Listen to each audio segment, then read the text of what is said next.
6:01, good morning, live from the Circus Sports at the Mint Kentucky Downs studio. I'm Justin Hawkins. A thriller in college football playoff semifinal last night as Miami took down Ole Miss 31-27 and heads to the national championship. 4 lead changes occurred in the fourth quarter, and it was all capped off by a 75-yard drive, ending with a Carson Beck touchdown run with 18 seconds remaining to give Miami the lead. A heavyweight battle as both quarterbacks completed 23 of 37 passes. Beck for Miami passed for 268 yards, 2 touchdowns, and an interception.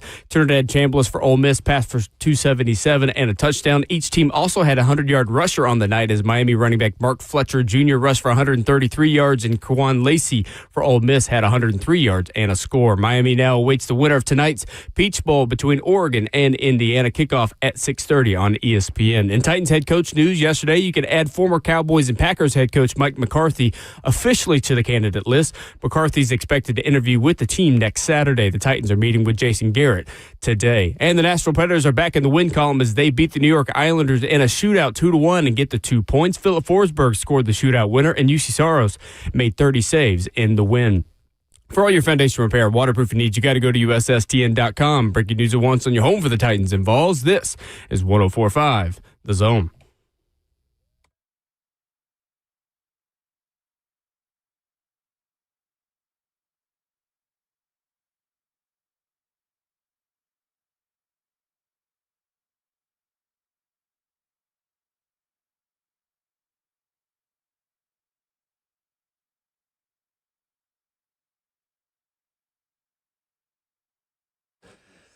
Off and running on a Friday morning here in beautiful, rainy, soggy Nashville, Tennessee. Welcome into Ramon and Will.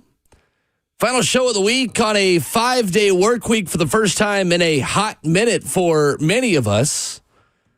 You can hop in, 615-737-1045. Titans still requesting more coaches to interview for their vacant head coach position. We'll talk about that throughout the morning. VolQuest's Brent Hubs joins us on a very busy week in the Tennessee football transfer portal with outgoings, with incomings, with a quarterback who's still on campus. We'll talk about that at 7:20. Television's Ron Slay at 9:20. And we're going to do a new top 5, each of us, to be the next head coach of the Tennessee Titans this morning as well. Streaming the show live, 104.5 The Zone TV, Facebook Live, YouTube, Twitter, or Twitch. And Ramon Foster, we have got half of the national championship set. The U is back in the Natty. Good morning. U is back. Good morning, man. What a matchup it was to get to the end result last night. 2 injuries. Question marks. Kwan Lacey, if he had a hamstring, let me tell you, to me personally, his draft stock has gone through the roof for him to come back in the second half. I don't know what Ole Miss's doctors did to get him back out there, but it was good. Who's their offensive coordinator at Ole Miss again? Charlie Weiss Jr. Charlie Weiss Jr. Joe Judge, the former Giants head coach, helping out too. Charlie Weiss Jr., let me tell you, just the way they set up that second half with him out there, Kwan Lacey, was a masterclass. I'll be honest with you. I enjoyed the game first and foremost. Did you? Absolutely. How could you not enjoy this game? Hawk, did you enjoy the game last night? Every minute of it. If you didn't enjoy this game, I'm questioning if you enjoy football. That's what I'm saying. Like, that was good. I don't know how much. That fourth quarter was stellar. It was amazing. 4 lead changes. The first half, I'll say, was real good, too. Mm-hmm. Like, the kickers, I mean, I thought the NFL wrote great scripts.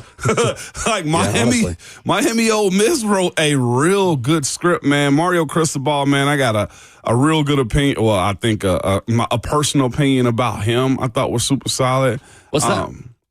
He, to me, how many rushes did they have? 50-plus runs last night, if I'm not mistaken. 51 carries for 191. Mark Fletcher Jr. led the way with 22 for 133. And Carson Beck, who had 12 carries for -6, had the rushing touchdown that won them the game with 13 seconds left. Again, a beautiful script. My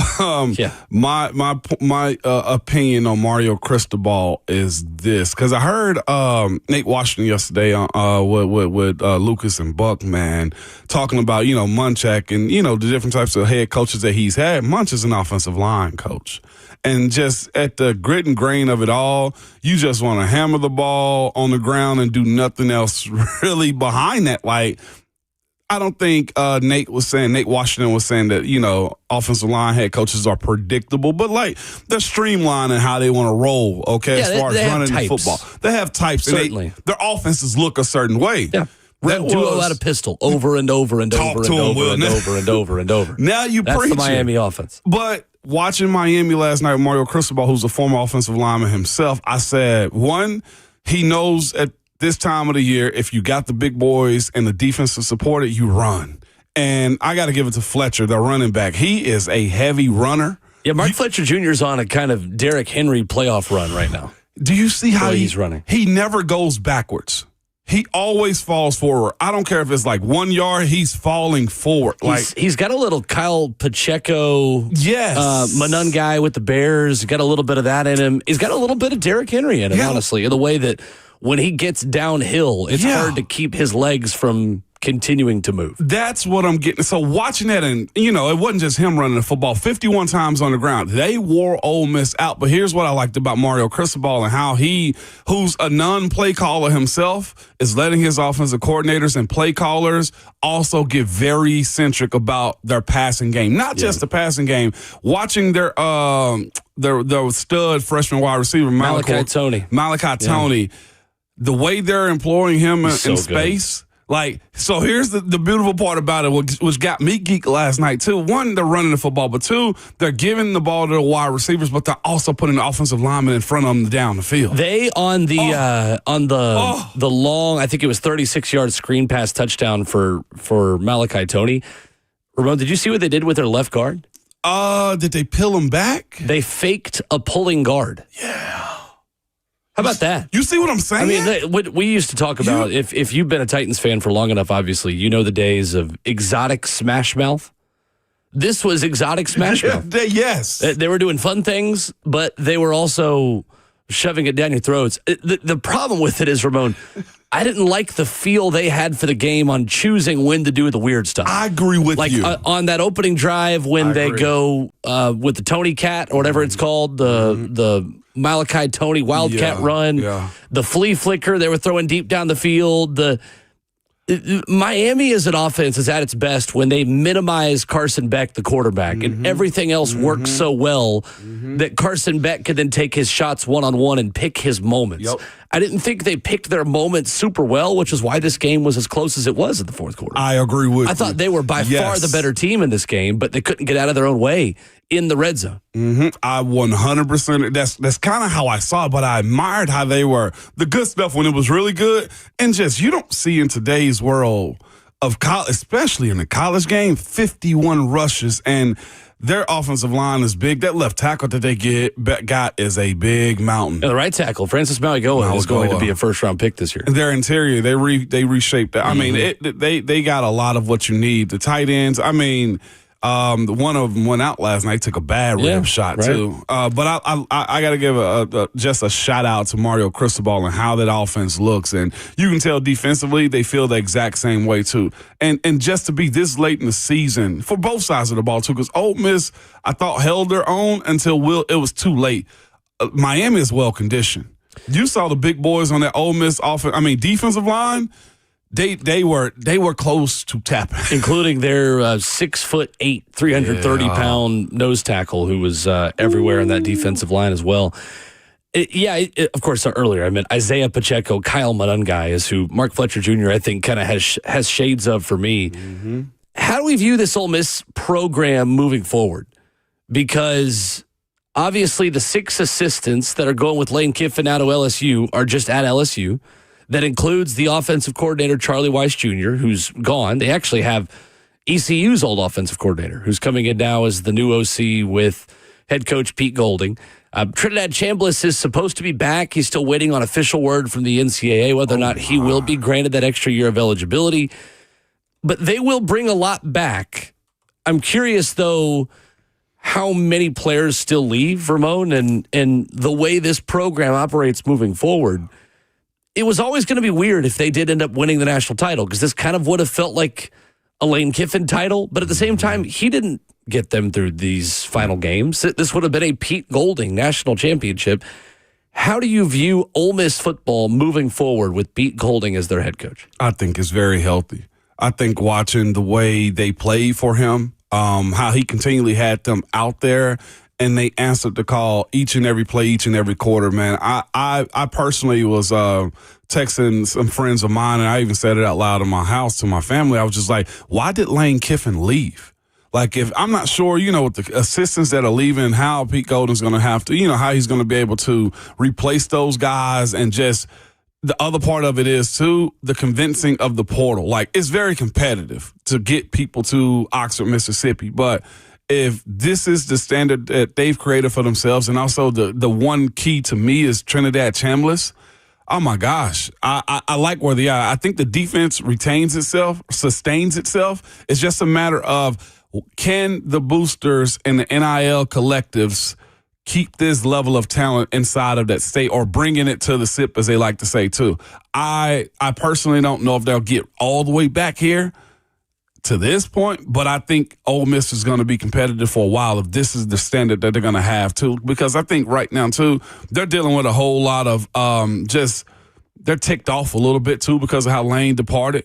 Next year's a whole new reset with new problems. How do they navigate these without that type of motivation? I'd be ticked off about how I lost this game, too. I mean, they're close. I'd love to know what this game looks like if Kejuan Lacey doesn't have that injury. Because he couldn't so run. much time. No, I mean, it's one of those that if this is not a playoff game, or if it wasn't as close as it was, he'd probably be shut down for 2 weeks. Yep. And kudos to the running back, Kejuan Lacey, for continuing in the game. But 11 carries, 103 for him, and 1 touchdown, the 73-yard run. I thought this game perfectly followed Miami's ideal script in the first half, with the exception of the 73-yard run. But that's who Ole Miss is. They're so explosive in both their run game and their pass game that they cover up some of their matchup problems and mistakes with explosiveness. Yes, they do. And, man, Trinidad Chambliss was able to get away from Ruben Bain Jr. and Akeem Messidor for so much of the night. Didn't hear him.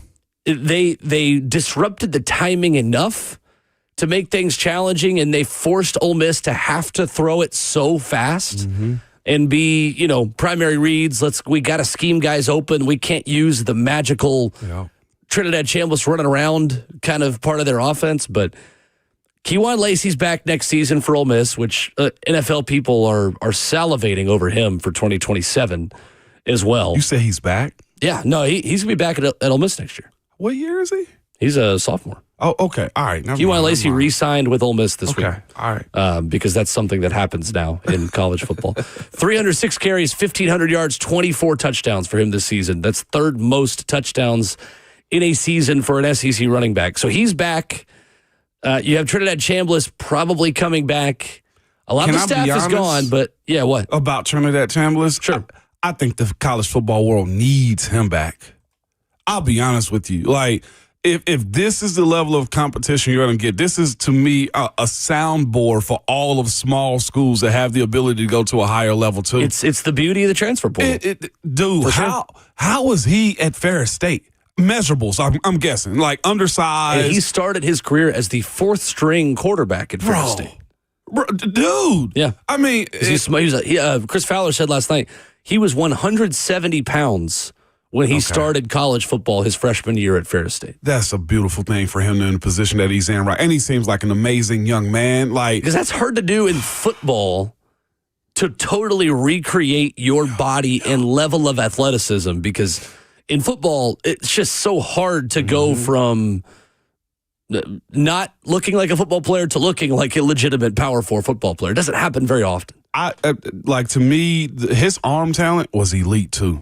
He throws that football on a rope. Like, I want to watch him play football more in college, to be quite honest with you. Like, that to me is reason enough to say, yeah, you get one more year, because he cooks, man. And not just that, like his level of understanding and his touch and how he delivered the football, like he's got command out of this world, and was even wilder because of how good Miami's defense was, too. We didn't even get an opportunity to really see his legs last night. He couldn't run for anything last night against that squad, man. And I hated that, because to me, that was the actual X factor I thought would break down Miami's defense. No, they were spot on. Very disciplined last night from the Miami defense. Ole Miss has got some really good catchers of the football, too. Some very highly contested catches, really good grabs.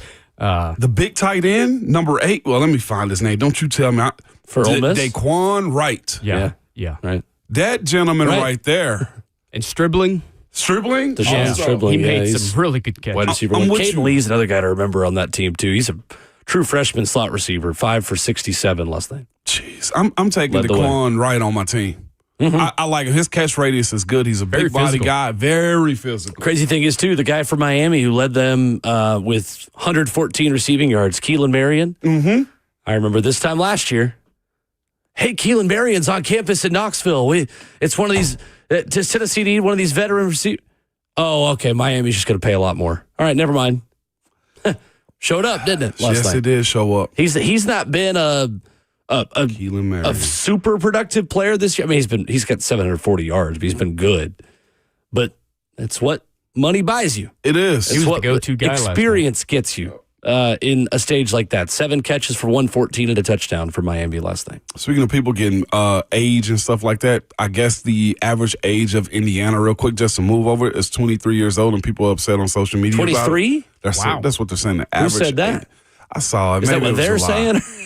I'll have to look and see, but apparently the average age is like 23 years old. That could be a complete lie, just to be mad at what Indiana Good is. thing you said it on the radio. Yeah, I know. No, it's just you spoke about experience and age, and I was just like, well, let me tell you what the socials are saying. Either way, to your point, the idea of teams who are really good having veteran players on their team, whether they're a extra year senior, I don't even know how many years we call them, right? Because Carson Beck's been in college for 7 years. That man could have. I had a family by that time. Been around for a long time. By 7?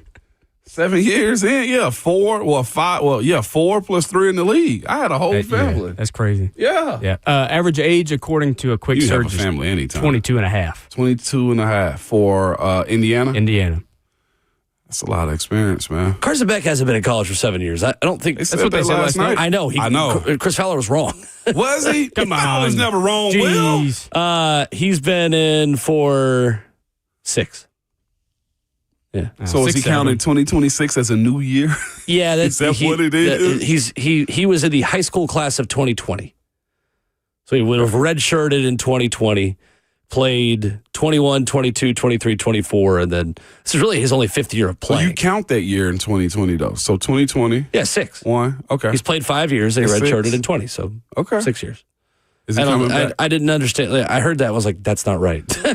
Listen, if It feels like 10 years, so but let's just go ahead and make it 10. I didn't realize he'd been in there that long. Every hour in of the general. show today, Carson Beck gets another year of experience I'm here in college for football. it. Add it. Add it on. Chris Fowler does an outstanding job, but I was like, I guess he was counting. I mean, technically, I guess he's been in college for 7 years on the calendar, but Yeah. I don't. Whatever. You know it's 615-737-1045. I'd like facts over theatrics. Well, he's 37-5 as a starter. How about that? That is a fact. 6, 7 years. Huh? 6, 7. It's too early for that. NFL Wild Card coughing, you Weekend kick picks. me. Latest Titans interview options are next.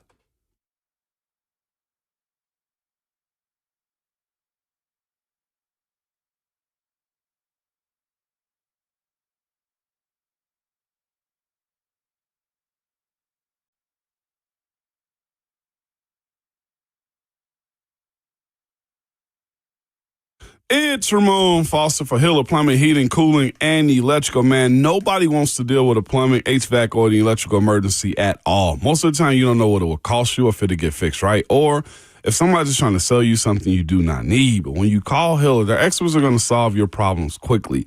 And the price you tell is the price that you will actually pay. There are no hidden fees or surprises on your bill when you get it at all. No. Whatever your service is that they do inside of your home, they'll show it to you on the tablet, itemize everything for you, show you service charge, and have you pay. They send a receipt wherever you need them to your phone or to your email also, man. They've been in business for over 35 years and are family owned and operated too. Their techs, man, love them, okay? They're just really good. They're professional, experienced, and trustworthy, and they're all background and drug screened too. And when they're on their way, you'll receive a photo of that tech and a link to track them in real time, so you're not sitting around wasting your time. Listen, their motto is happy your bill, the service is free. They absolutely mean it. To learn more about Hiller or to simply book with them, go to happyhiller.com.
Ramona Will, 1045 The Zone, hour number 1, 615-737-1045 is how you jump in. Justin Hawkins at the controls, Ramon Foster, Will Bowling. Stream it live on 1045 The Zone TV. The F&M Bank chat is open for your discussion and conversation. Facebook Live, YouTube, Twitter, or Twitch. Twitch, please. I took it, Babs. Take that. It was fun talking to her yesterday. Hey, I like messing with Babs, man. By the way, you remember I told you yesterday before we do more sports, I was like, man, somebody left some Starburst packages over here, some loose leaf paper and loose leaf Starburst. Wow. Loose leaf Starburst paper. Okay. And I was just like, ain't no way it was Dawn Bab. You know, by the way, too, I'm not sure you was listening to, she also goes by Big Diesel now. Just Big Diesel. Big Diesel. Wow. Big Diesel, dog. Can't say I had that on my bingo card for Don Davenport nicknames. Diesel is her name now. Why? I didn't get the full breakdown of where Diesel comes from, but Savage will be in today at some point, okay? I just told her, I was like, you already got a cold-blooded nickname. You're Babs. Yeah. You know what I'm saying? Like your daughter, Baby Babs. Your husband, Travis, shout out to him and his team this weekend. Mr. Babs. Like, I mean, Big Babs is what we're going to call him, okay? Yeah, the only Indiana fan we recognize on the only one. Do you hear me? Absolutely. But yeah, she goes by Diesel. But it was her. Got this area over here looking like a pigsty. Really? Yeah. You know what? Dawn has been doing about 5 football games a week, it feels like, over the last 2 months. I told her yesterday. I said, I don't know how you do it. I love the travel of the season. Kudos to her on the job that she does and how well researched and professional she still is on these broadcasts because she crushes it. A pro. And I'd be able to keep it all together. No, she actually does the work. Like, and I 100%. It's beautiful, man. Yeah, absolutely. Yep, absolutely. No, shout out to her though, and clean up your mess next time. The Titans will interview former Packers and Cowboys coach Mike McCarthy next Saturday. According to NFL.com's Ian Rappaport, McCarthy also has a Giants interview. He knows President of Football Operations Chad Brinker well from their time in Green Bay. Rappaport writes, now GM Mike Borgonzi will spend time with him. Mike McCarthy won 204 games in Green Bay and 84 in Dallas. With the Cowboys, he had 3 12-5 seasons and 2 10-loss seasons. Super Bowl in 2010 with Aaron Rodgers. He's had 11 different offenses that have finished top 10 in scoring in his career as a head coach or as a play caller. I saw a tweet last night, Ramon, that I thought was interesting about Mike McCarthy. What's that? This is Mike McCarthy compared to another coach. Mike McCarthy, 619 win percentage. Coach A, 620 win percentage.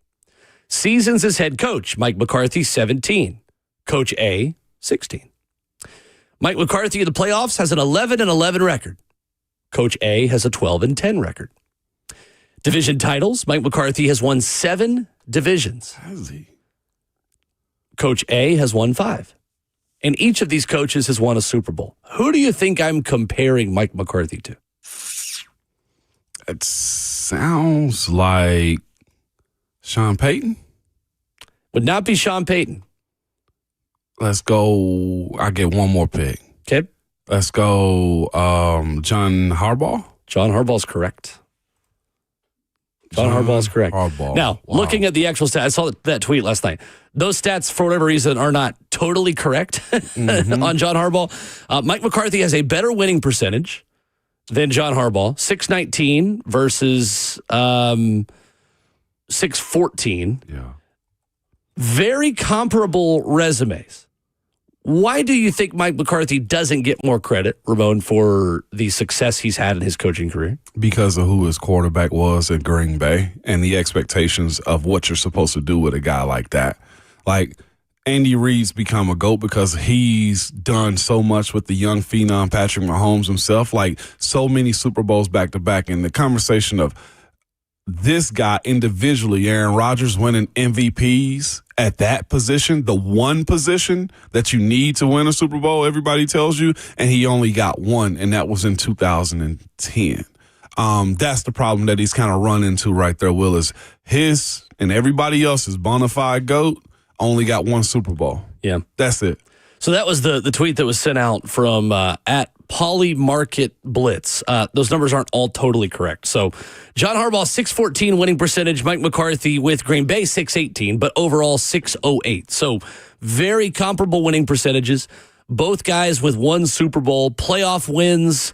John Harbaugh has 13 playoff wins. Mike McCarthy has 11. The fact of the matter is very comparable resumes between those two head coaches, as guys who are seen as lifers in the National Football League. How interested are you in Mike McCarthy? Is he in your top 5 we're going to do later? Yeah, he's in my top 5. I think now Fowler came in and just threw my mind in a scramble because Jeremy Fowler of ESPN, yeah. Of ESPN, it's just like a coach can't have a third time around. Well, when you're looking for quality and you're this type of team that the Tennessee Titans are, I personally don't think they'll go with the new innovative hot hire like they did with Coach Brian Callahan. I think you got to go with somebody that's settled and established. Heck, I'll be quite honest with you, Will. You convinced me more about Mike McCarthy than anything. Like hearing his offenses, his style, I think he's a good people's person. The issue that, like I said, I think he had was one is with Aaron Rodgers. Aaron Rodgers balled individually. But you also got to look at the structure, too, in which what was presented in Green Bay to him. No first-round wide receivers for a very long time. There's only so much a quarterback can do. Like, quarterbacks need just as much as help as the defensive end that needs a D tackle. Like, these things go hand in hand, too. So that's kind of messed up with how that unfolded in Green Bay for a guy that brought them a Lombardi trophy. Then he goes to Dallas. Like, Dallas issue is they ran into a trench monster of a team in the Philadelphia Eagles who had a GM that did not care about spending money, draft picks, and getting in free agency. And they struck high on a second-round quarterback. Well, in the 2024 season where Jaden Daniels was as good of a rookie quarterback as we've seen in quite some time. It wasn't just Philadelphia. It wasn't. So that's why I'm more forgiving than I think a lot of fan bases and analysts are of evaluating Mike McCarthy. But those issues right there is why I don't understand it. I mean, I get the conversation of we've already seen this. We ain't seen it here. That's my thing. And two, I think people take away Mike McCarthy's role in developing Aaron Rodgers into who he became. And took his time with him. Sure. Aaron Rodgers is a transcendent talent at quarterback. Why don't we give Mike McCarthy credit for helping develop him into that transcendent talent? I don't know. I don't know the answer to that. Another interview request yesterday. Real quick, too. And this same guy lived in the Brady era. You know? Yeah. Sure. There's something to be said about that, too. There's numerous quarterbacks and Drew Brees. Peyton Manning era and I'm trying to think a crazy amount of good quarterbacks that are all, Eli Manning. Phillip Rivers. Ben Roethlisberger. Yeah. Eli was a part of that story, too. Yeah, 100%. That's the other part. 100%, especially in the NFC. Yep. Where he was.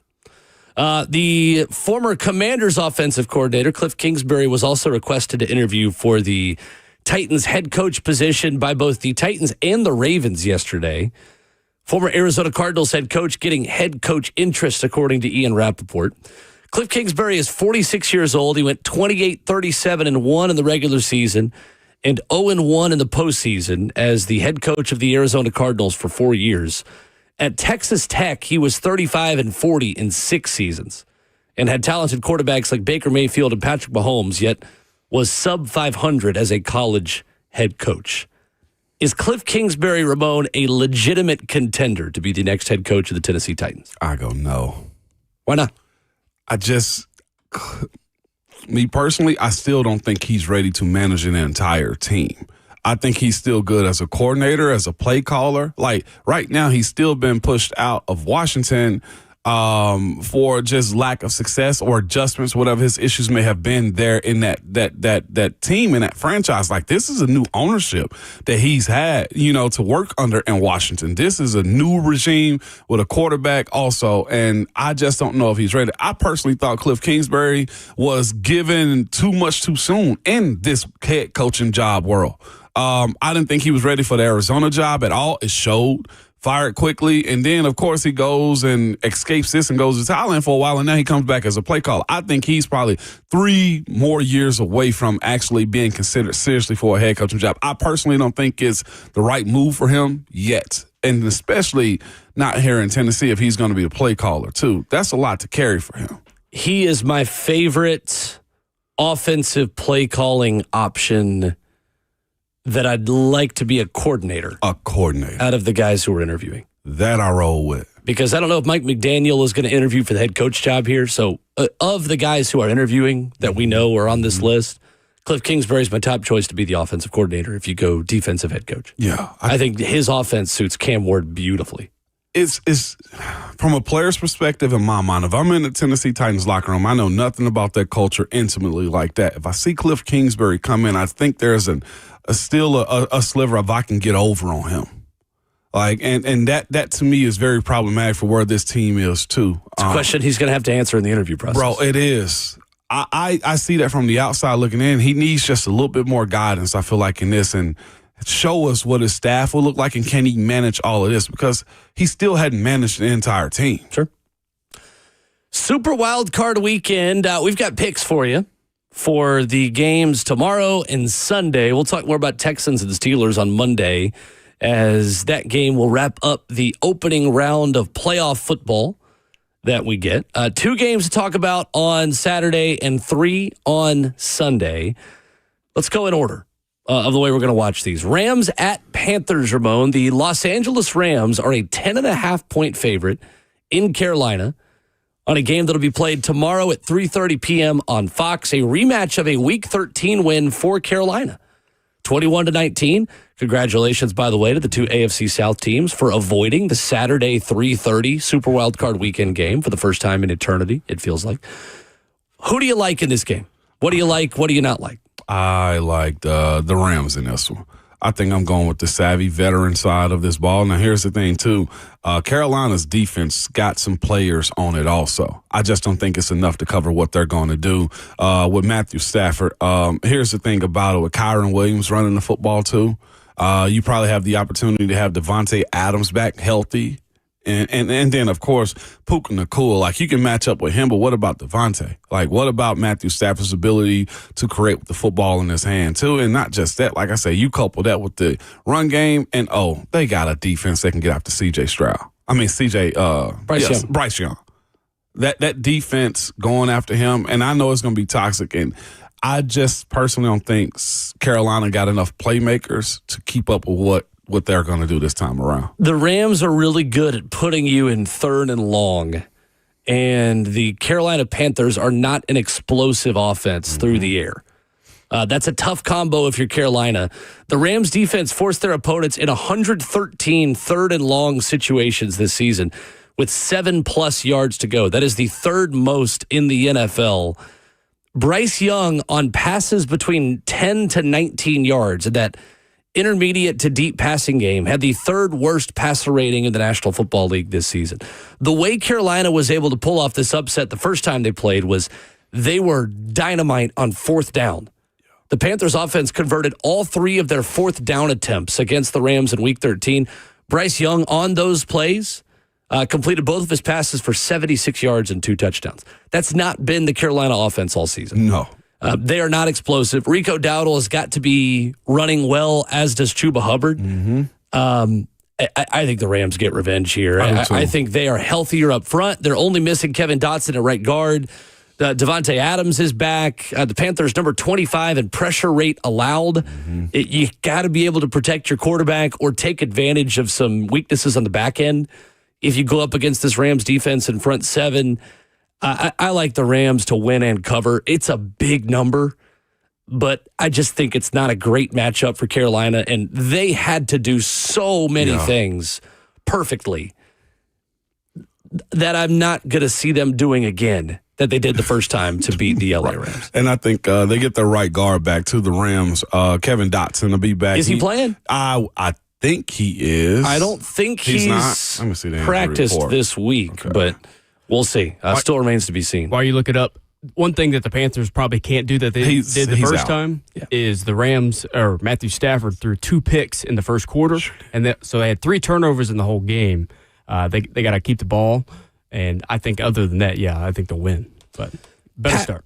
Packers at Bears. Green Bay, 1.5-point favorite on the road in Chicago. This one being played tomorrow night at 7 p.m. on Prime Video. So shout out to Kirk Herbstreit and his well-traveled weekend. Doing playoff football last night in Arizona and then going up to the Windy City probably today. Bears are plus 22 in turnover differential, Ramon. That is the best in the NFL this season. The last time we saw Jordan Love play a playoff game, he threw 3 interceptions last season against the Philadelphia Eagles. Mm-hmm. What do you like in this game? What I like in this game is Caleb Williams more than anything. I like his ability to be the cherry on top, and I think he'll end up being it this weekend too. Also, what I like about it is just the simple trend of these teams. I'm not sure why. You say Green Bay's favored by 1? Yes. I don't understand. It's 4 straight losses they've had in a row. Since their Week 14 win over the Bears. Yeah. This is insane to me that this is the case, man. I just can't see them going into Chicago and pulling this win out. And I say this, so I put more on Caleb Williams in this game, and they don't even really need him. What I'm saying is this. His ability to connect down the field, I think, is going to show this weekend, coupled by the fact that his defense at any point in time in the game can get him the football back. And Jordan Love have his moments to where you're looking at him, it's just like, who is this guy? I like the playmakers better. I think Chicago's going to come in this game way more healthy. They're going to come in with a way more motivated. And the questions of how Green Bay actually gets an offense going for themselves, I think is going to be problematic. And the other thing, too, the reason I throw Caleb Williams in it is because they're going to be tricked by the idea of the running game that Chicago has. And that's when Caleb, to me, it gets very eccentric outside of the pocket and creates for them. They're at a point right now, too, as Green Bay, they're asking for Malik Willis to be their quarterback instead of Jordan Love sometimes because of the way the offense flows with him. And an injury for Jordan Love, too. Well, yeah. So why they're favored? Maybe it's because, hey, this is where they right the ship. I don't see that this weekend. I still feel like the idea of the Packers is more attractive than the Packers. Yeah. We are in love with the idea of Green Bay, not exactly who they actually are when they play football. You're right. The 4 straight losses, this to me is the hardest game to predict because the Bears are so good at creating turnovers, which, as we've talked about and the reasons why, that is not a predictive stat. It can be a trend. The way the ball bounces, the way that you don't just have to be in position to make an interception, you're asking defensive players to consistently catch them, which... If you watched the Fiesta Bowl last night, you saw Miami drop 5 picks. Just because you're in position to recover a fumble and force it doesn't always mean the ball is going to bounce into your arms. And sometimes it just squirts away and the team pounces on it. But these two teams are so opposite in terms of the way they turn it over. Green Bay has turnovers in 4 of their last 5 games and have turned it over multiple times, 4 times this year. We just talked about how Chicago is plus 22 in turnover margin this season. We've not seen Caleb Williams on a stage like this yet. No, not like this. We have seen Jordan Love on a stage like this with very mixed results. That is why I have no read on this game. I think that it is totally based on how the quarterbacks play. And for Caleb, we just don't know what he looks like in a playoff game yet. Yeah. And for Jordan Love, which version of him are we going to get? If he takes care of the football, I like Green Bay a lot in this game. But a couple of turnovers, opportunistic Chicago defense that gets a lot of pressure, and I think this can get tight real quick for Green Bay. I'm going to take the Packers. Are you? With no level of confidence. I'll take the Packers to win and cover the -1.5. It's basically just a pick 'em. Yeah. The thing I'm watching for, though, Caleb Williams threw 8 deep pass touchdowns this season. That's tied for 3rd most in the NFL. 5 of those were in the final 4 games of the season. He started to connect more on the downfield passing game.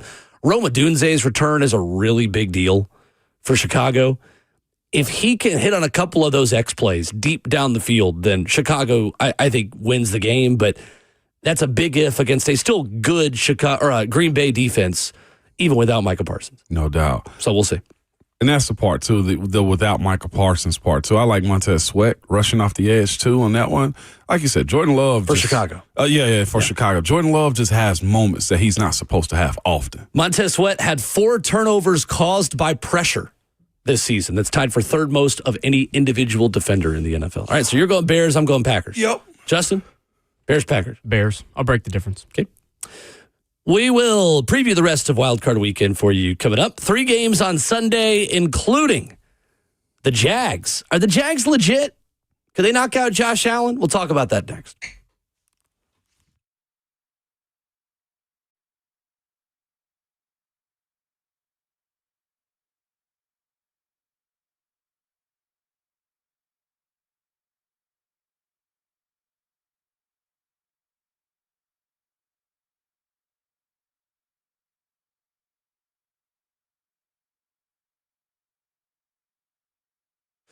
Hey, what's going on? It's Will Bowling for my friends at Lee Company. If you're thinking about getting into the trades or maybe you're ready to take your skills further, Lee Company has the opportunities that you're looking for. Lee Company is hiring skilled tradespeople in HVAC, plumbing, electrical, sheet metal, and more. With 80 plus years in the business, competitive pay, and free training, Lee Company's award-winning team is ready to help you grow in your career. I love working with Lee Company because of their place in this community. They're so involved in the Middle Tennessee area with Little League sports, with high school sports, local events, sponsorships. They're proud partners of the Tennessee Titans, Nashville Predators, and Chattanooga Lookouts. They've got over 1,800 team members, and when you do business since 1944, you certainly know how to do things the right way. You can apply today at leecompany.com/careers. That's leecompany.com/careers. Lee Company, all you need.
Hey, look at that. We're already back. And we're back. Wrapping up hour one on Ramon and Will. Can't complain about break times today. You get us all today. All right. You can call in and talk with us today because we are quick. Just empty your brain if you want to call in. Just whatever you got. Let us know. Whatever you got, we got you, man. We might even, take, Fist Fighting Friday instead of Throw Punt Thursday. Wow. Fist Fighting Friday. Listen. Okay. It's a lot of people, man, that's got 5 straight days of work like us, man. We're back at the top of the year, Will. Somebody might walk into the workhouse today and say, I heard today on Ramon and Will, it's Fist Fight Friday. Please don't go to your bosses and say that we told you to fist fight anyone at work. but if you do, make sure you transfer your weight. You want to go from your back foot. You want to twist. And you're going to go, and you're going to twist. I'm quoting The Office for those of you who don't know. If I make a reference, 9 times out of 10, it's going to be from The Office. Grab the back of the head and continue to knee through, okay? Knee through. Oh, wow. Yeah. That's more than fist fighting. Fist Fight Friday. Listen, man. It's knee to the head Friday. It sounds good. Listen, anyway, we watch violent football. We might as well just do the same thing. Violent football will be played in Jacksonville on Sunday, noon on CBS. Bills at Jaguars. The Bills, a 1.5-point favorite on the road. Another one of these teams going on the road and having to give a 1.5. Who do you like here? This is an interesting one. I'm going to be real. I like the Jags in this one. I do too. I think it's a good matchup for them. I like the Jags. Yeah. I like the weather. I don't think it's going to be super hot, but like that transition from what Buffalo's weather is, at least mildly warm, I like that. I see cramps happening. The only thing to me that I think could just pierce at what Jacksonville can do is if what's his name gets hot, James Cook. If James Cook get hot and then you find out Josh Allen really can play in warm weather situations like this time of the year, then yeah, like they always host these games. You know, watching them go on the road like this is it's interesting to me because Jacksonville's defense is nice. They got a top 10 scoring as far as points average scored defense. They can get after you in the front line. They got a secondary that's very opportunistic too. To me, I'm kind of feeling the Jags on this one, Will. Number 1 rushing defense in the NFL, Jacksonville. That's the only thing that can handicap them if James Cook gets going. And Florida boy, right? I agree. Yeah. James Cook, I don't know. I think so. I'll look that up for you. Don't trip. Trevor Lawrence has had at least 4 carries in 11 of his 17 games this season, including 8 of his last 10. In his last 10 games, Trevor Lawrence is averaging 5 carries for 25 rush yards per game. That may not sound like a lot, but in the red zone, Ramon, I think it's a big deal for Jacksonville right now because he is a legitimate threat with his legs when the field gets condensed, and now you've got to play Jacksonville 11 on 11 in the run game. That, to me, doesn't always just mean that Trevor Lawrence is going to run it in. It means that backside defensive end has got to respect Trevor Lawrence running it in. Yes. So now, all of a sudden, you're a half step slower to getting upfield to tackle Travis Etienne or Basil Tootin running between the tackles. And it just adds a little bit more to that Jacksonville run game. In the regular season, the Bills allowed 6.7 yards per carry to quarterbacks. That is the highest rate allowed by any team in the playoffs in 2025. James Cook has been held below 90 rushing yards in 7 games this year with more than 10 carries, despite averaging an NFL best 95.5 rushing yards per game. In postseason games, his averages drop a little bit. James Cook averages 66 rushing yards on 15 carries in postseason games in his career. Jags are allowing 68 rushing yards per game to running backs in 2025. How about that? 68 rushing yards per game to running backs in 25. That is the fewest in the NFL. I worry about Buffalo because of their lack of weapons on the perimeter when they can't run. And you are asking Josh Allen to do a lot. Now, Josh Allen is also capable of doing a lot and meeting the moment. Yeah. We've seen him be Superman over and over again. Do I believe in his ability to do that for 4 straight games? No. Because I think there's one game mixed in with Josh Allen where he's going to throw a couple picks. He's going to glitch. He's going to turn it over a couple times. Yeah. He's going to be inaccurate on a 4th down and 3. The 2-point conversion they had against Philadelphia was the prime example of that in the snow a few weeks ago. I like Jacksonville because I think Jacksonville can neutralize James Cook in that run game and force Josh Allen to have to do everything. I'm with you. I'll even throw this out, too. I think Jacksonville's just got better weapons than what Buffalo has, too. I mean, listen, I know they're just names, and they don't mean squat on a week-to-week basis unless they prove it.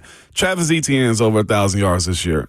Parker Washington shows up. He's a leading receiver. Shows up, Will. Crazy. Shows up. All right. Wait, Brian Thomas Jr. Yeah, he's had a down year. He's had a down sophomore slump, but he's still a weapon. Yeah. And he's still someone you have to account for. You have to account for him, too. Brenton Strange shows up often. Okay, Jacoby Myers, best mid-season trade I think a team's had in a while.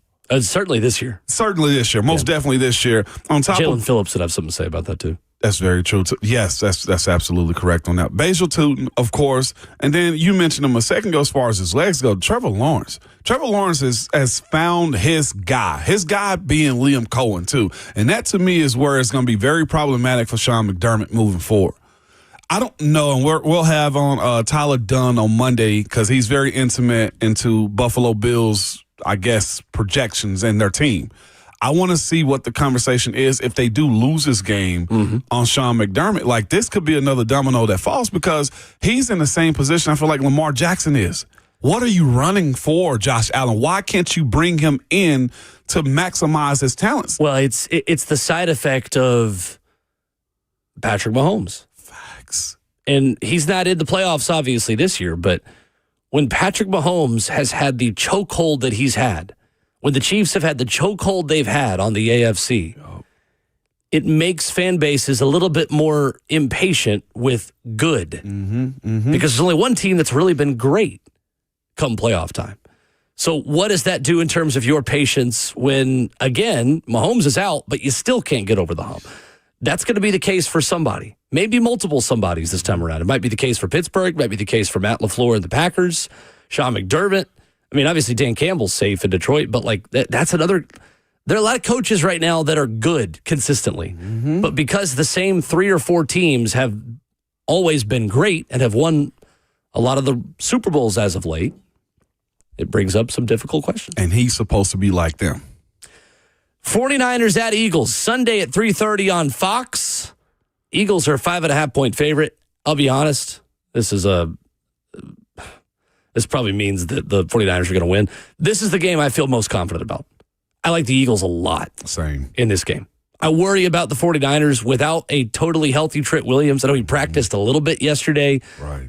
Limited Ricky Pearsall yesterday.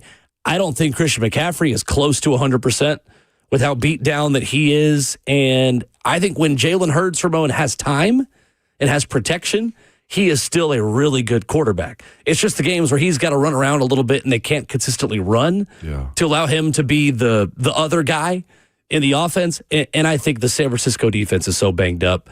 I'm just going to have to see it on the road. And young. Against Philly. Yeah, they are. I got Philly also on this one, too. I think that defense shows up just the same as Seattle's did against the 49ers, too. That was an embarrassing loss the 49ers took last week against Seattle Seahawks. Yes, that, to me, changed everything I thought that Brock Purdy was going into that game. Like, a good defense makes him look like a 7th-round draft pick. For sure. And this is a good defense in Philly with a run game on top of it, too. When Jalen Hurts has time, he's done a good job. No, they are number 14 in pressure rate allowed, Philadelphia. So not the same wall up front that they've had in past seasons, but it's going to look like it Sunday because San Francisco cannot get pressure on quarterbacks. Not enough weapons. Number 31 in pressure rate. Okay. San Fran.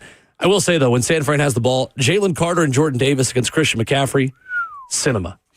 Absolute cinema. I agree. Looking forward to that. Me too. Chargers at Patriots, the final game of the football weekend, Sunday night football, 7:15 on NBC. New England is a 3.5-point favorite. What's the key matchup for you in this one? For this one, it is home field advantage. I think I said it yesterday. The pick is Patriots for me on this one. Home field advantage. I like Drake May, to be quite honest, over Justin Herbert. I don't know why. I think the weapons that they have, offensively, are better, if I can be real with you, than what the Chargers have too. Defensively, I look at that Chargers defense and say it's sporadic. It's good, and then it gets fractured at time too. The consistency in which New England's playing football right now, I don't know if the Chargers are at that point. They're probably one more year away from getting that plus another weapon or two. I like New England. I don't love New England, to be honest with you. Because of the youth or the newness of it? Yeah, partly. I mean, they're in the top 5 in rookie snap percentage this season.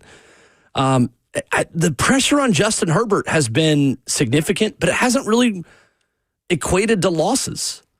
Justin Herbert was pressured on 43% of his dropbacks this season. That's the highest rate in the NFL.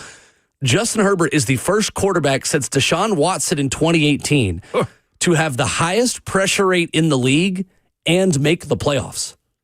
He's in rare air in terms of how much he's had to run around, but also still be pretty good. Here's the matchup that I think is really fun.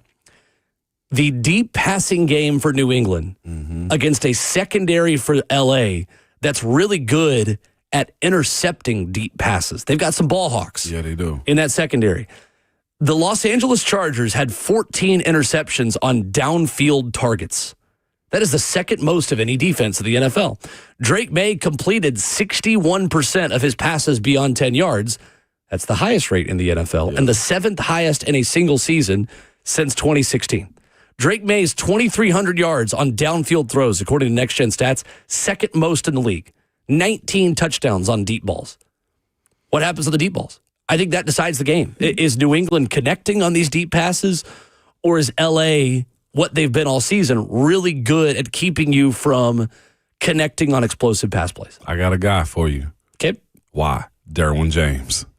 the headhunter that he is, guys get tight when the ball's in the air in that secondary. Not just him, though, too. Dante Jackson's got 4 of those interceptions you speak of. I will go Chargers to cover, Patriots to win. I like that. Oh, okay.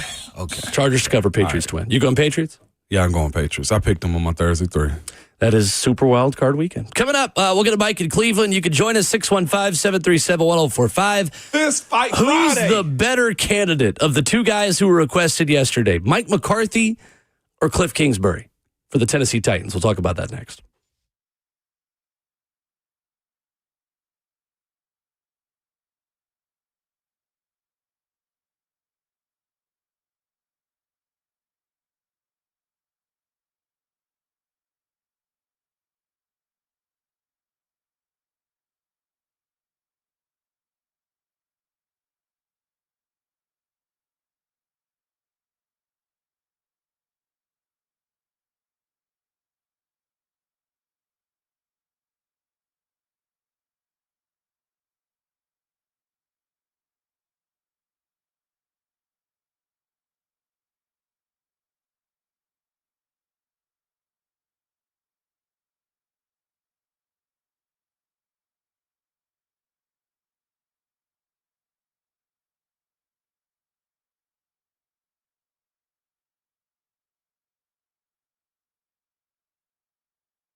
7:04, good morning, live from the Circus Sports at the Mint Kentucky Downs studio. I'm Justin Hawkins. A thriller in the college football playoff semifinal Thursday night as Miami took down Ole Miss 31-27 to head to the national championship. 4 lead changes occurred in the fourth quarter, and it was all capped off by a 75-yard drive, ending with the Carson Beck touchdown run with 18 seconds remaining to give Miami the lead, and then a failed Hail Mary attempt by Trinidad Chambliss as time expired gives Miami the win. Miami now awaits the winner of tonight's Chick-fil-A Peach Bowl game between Oregon and Indiana with kickoff at 6:30 on ESPN. Indiana is the 3.5-point favorite. In Titans head coach news, you can add former Cowboys and Packers head coach Mike McCarthy, as well as Commanders offensive coordinator and former Arizona Cardinals head coach Cliff Kingsbury officially to the candidate list. McCarthy's expected to interview with the team next Saturday, and for today, the Titans are meeting with former Cowboys head coach and Giants offensive coordinator Jason Garrett today. And to the ice where the Nashville Predators get back in the win column as they take down the New York Islanders in a shootout 2-1 and get the 2 points.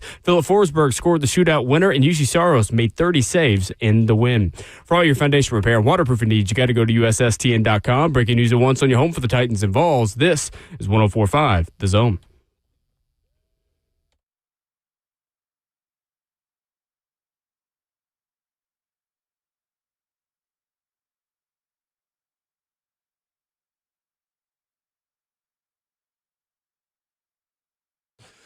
Away we go to hour number 2 this morning on Ramon and Will. He is the 11-year NFL vet, Ramon Foster. Justin Hawkins is at the controls. I'm Will Bowling. 615-737-1045 is our number. There is a ton to get to in Knoxville. I know we always say that, but guys, the Nuggets, we're not giving you a 5-piece, a 10-piece. We're giving you like a 30-piece family style of nuggets. Yeah. From VolQuest's Brent Hubs coming up here in 15 minutes. You have not been on for a segment with Brent Hubs in a long time. I hope he's listening. I don't want to be on the segment with Brent Hubs next. Nah, I'll play. Brent's my guy. Wow. The slander Don't on a clip Fist that. Don't Fight clip. Friday, as Ramon said. It is Fist Fight Friday right now. Goodness. Kids, do not go to school and get suspended. Y'all are listening crazy. to us.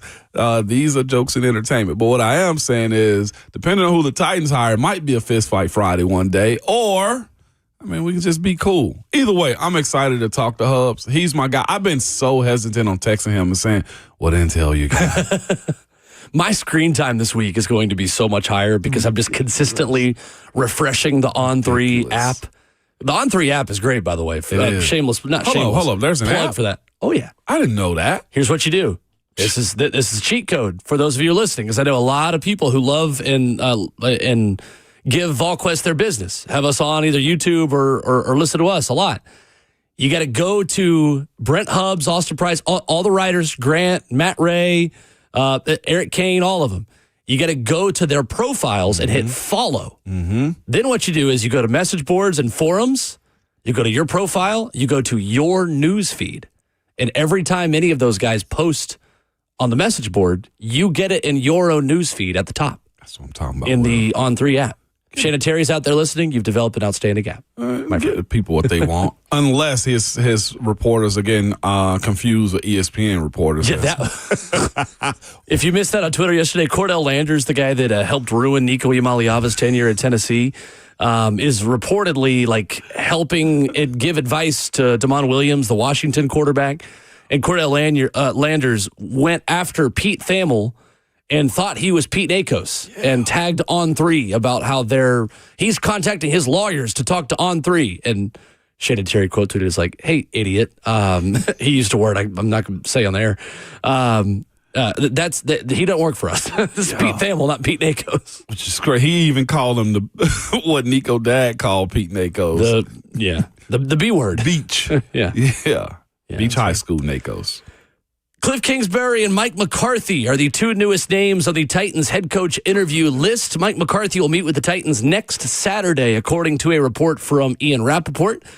Cliff Kingsbury was also requested for the head coach interview with the Titans and with the Ravens. Who's the better candidate between those two, Ramon? Cliff Kingsbury or Mike McCarthy? McCarthy. He's the adult. Period. I'm going off of that, Will. He's the adult. He's done that. I don't want to say he was wrongly fired in Dallas, who also didn't make the playoffs this year too. But Dallas had some good years with McCarthy and Dak while he was in Dallas also. Jerry is just Jerry Jones in Dallas right now, just oil and water. I mean, yeah, oil and water at this point.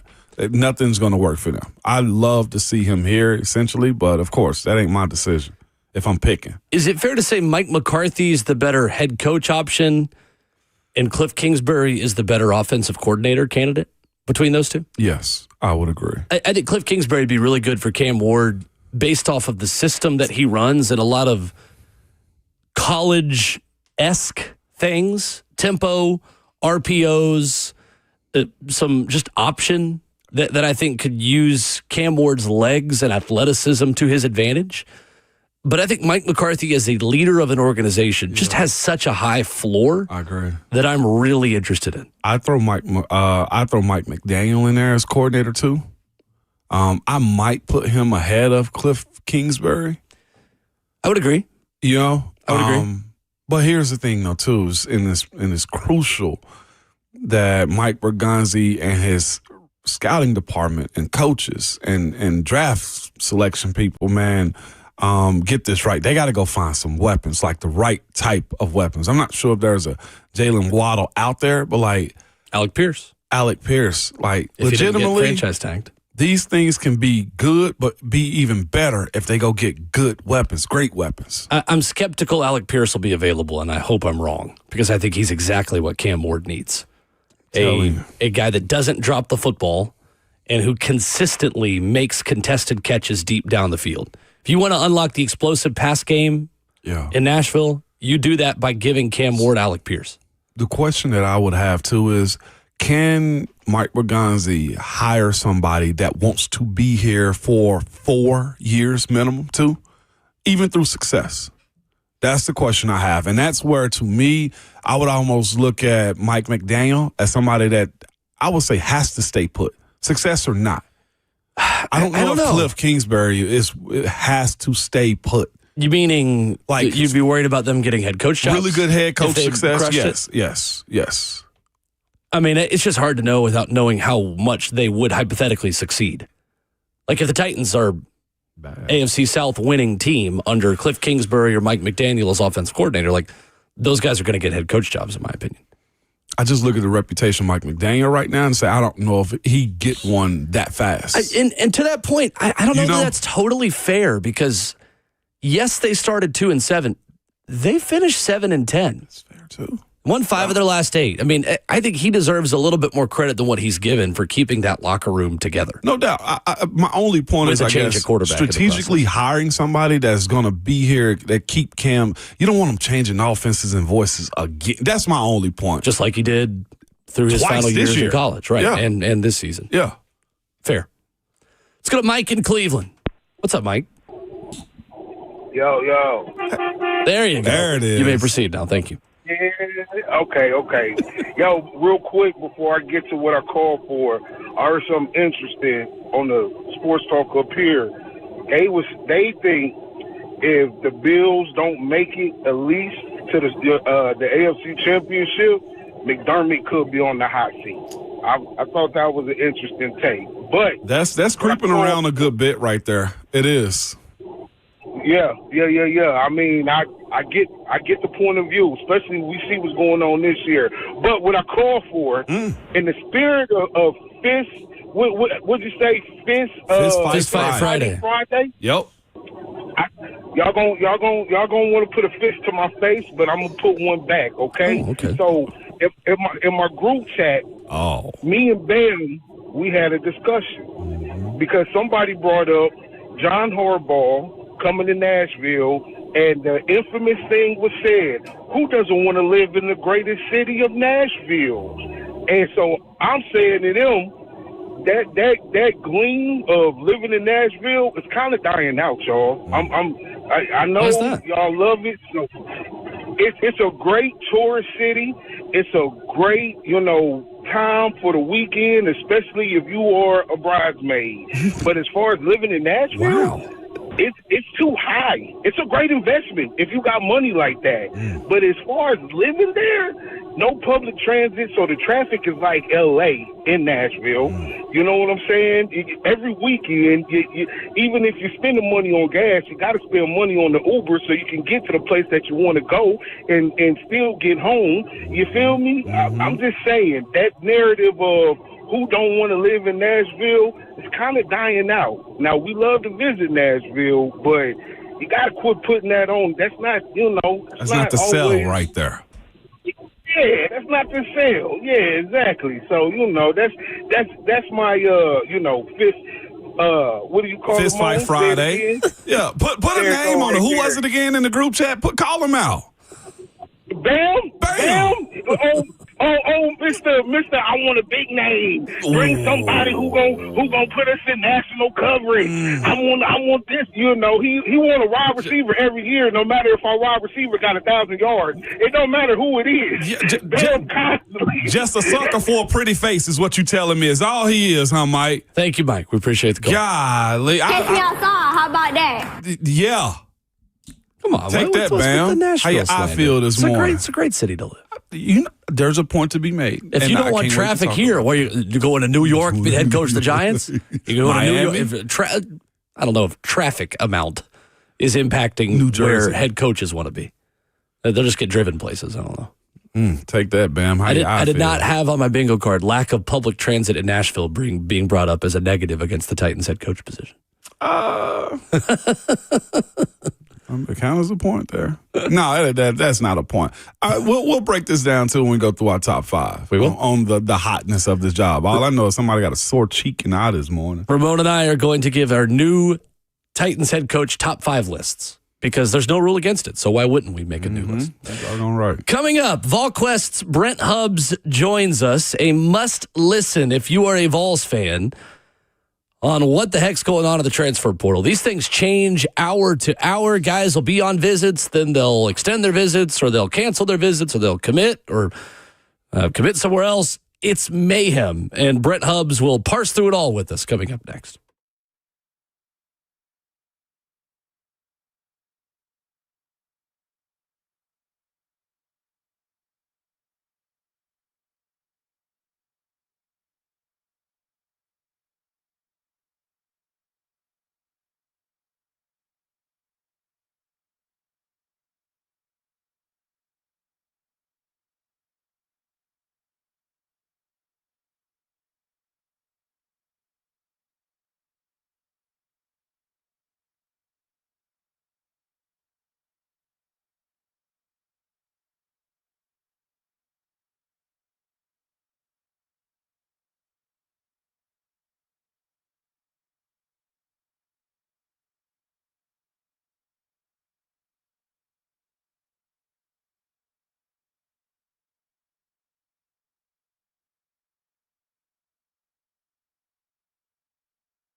Ramona Will rolls on in hour number 2 on this Friday morning with Vol Network's Ramon Foster.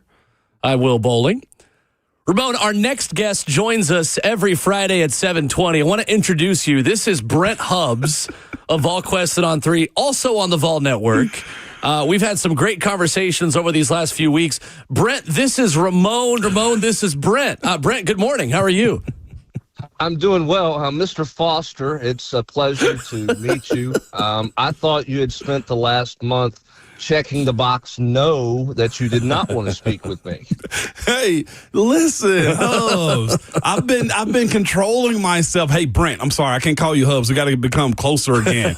Hey, Brent. I was thinking about texting and even calling you over the last few weeks, but I know this is a crazy time of the year for you with as much information and just reporting that you have to do. That I said, as a former good friend of yours, I'm trying to get back in good graces, I'm going to just let you go and I'll talk to you on Friday because I'm actually here today. Is that okay?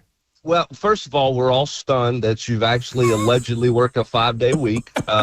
Secondly, in your effort to get back to good graces, you decided not to check on someone to make sure that they were okay. I like this reverse psychology friendship that you got going on, Ramon. That really bonds. That really builds that strong bond, Ramon. I greatly appreciate it. So I do appreciate the fact that you were willing to take a few minutes out of your day today to speak with me. And my assumption is maybe we'll get to do this once more next month at some point, but we'll see how it goes from there. Okay. You know what? Nothing makes you grow closer than friends, okay? Bashing you publicly. I thought you were going to say nothing makes you grow closer than distance. That's what you've done.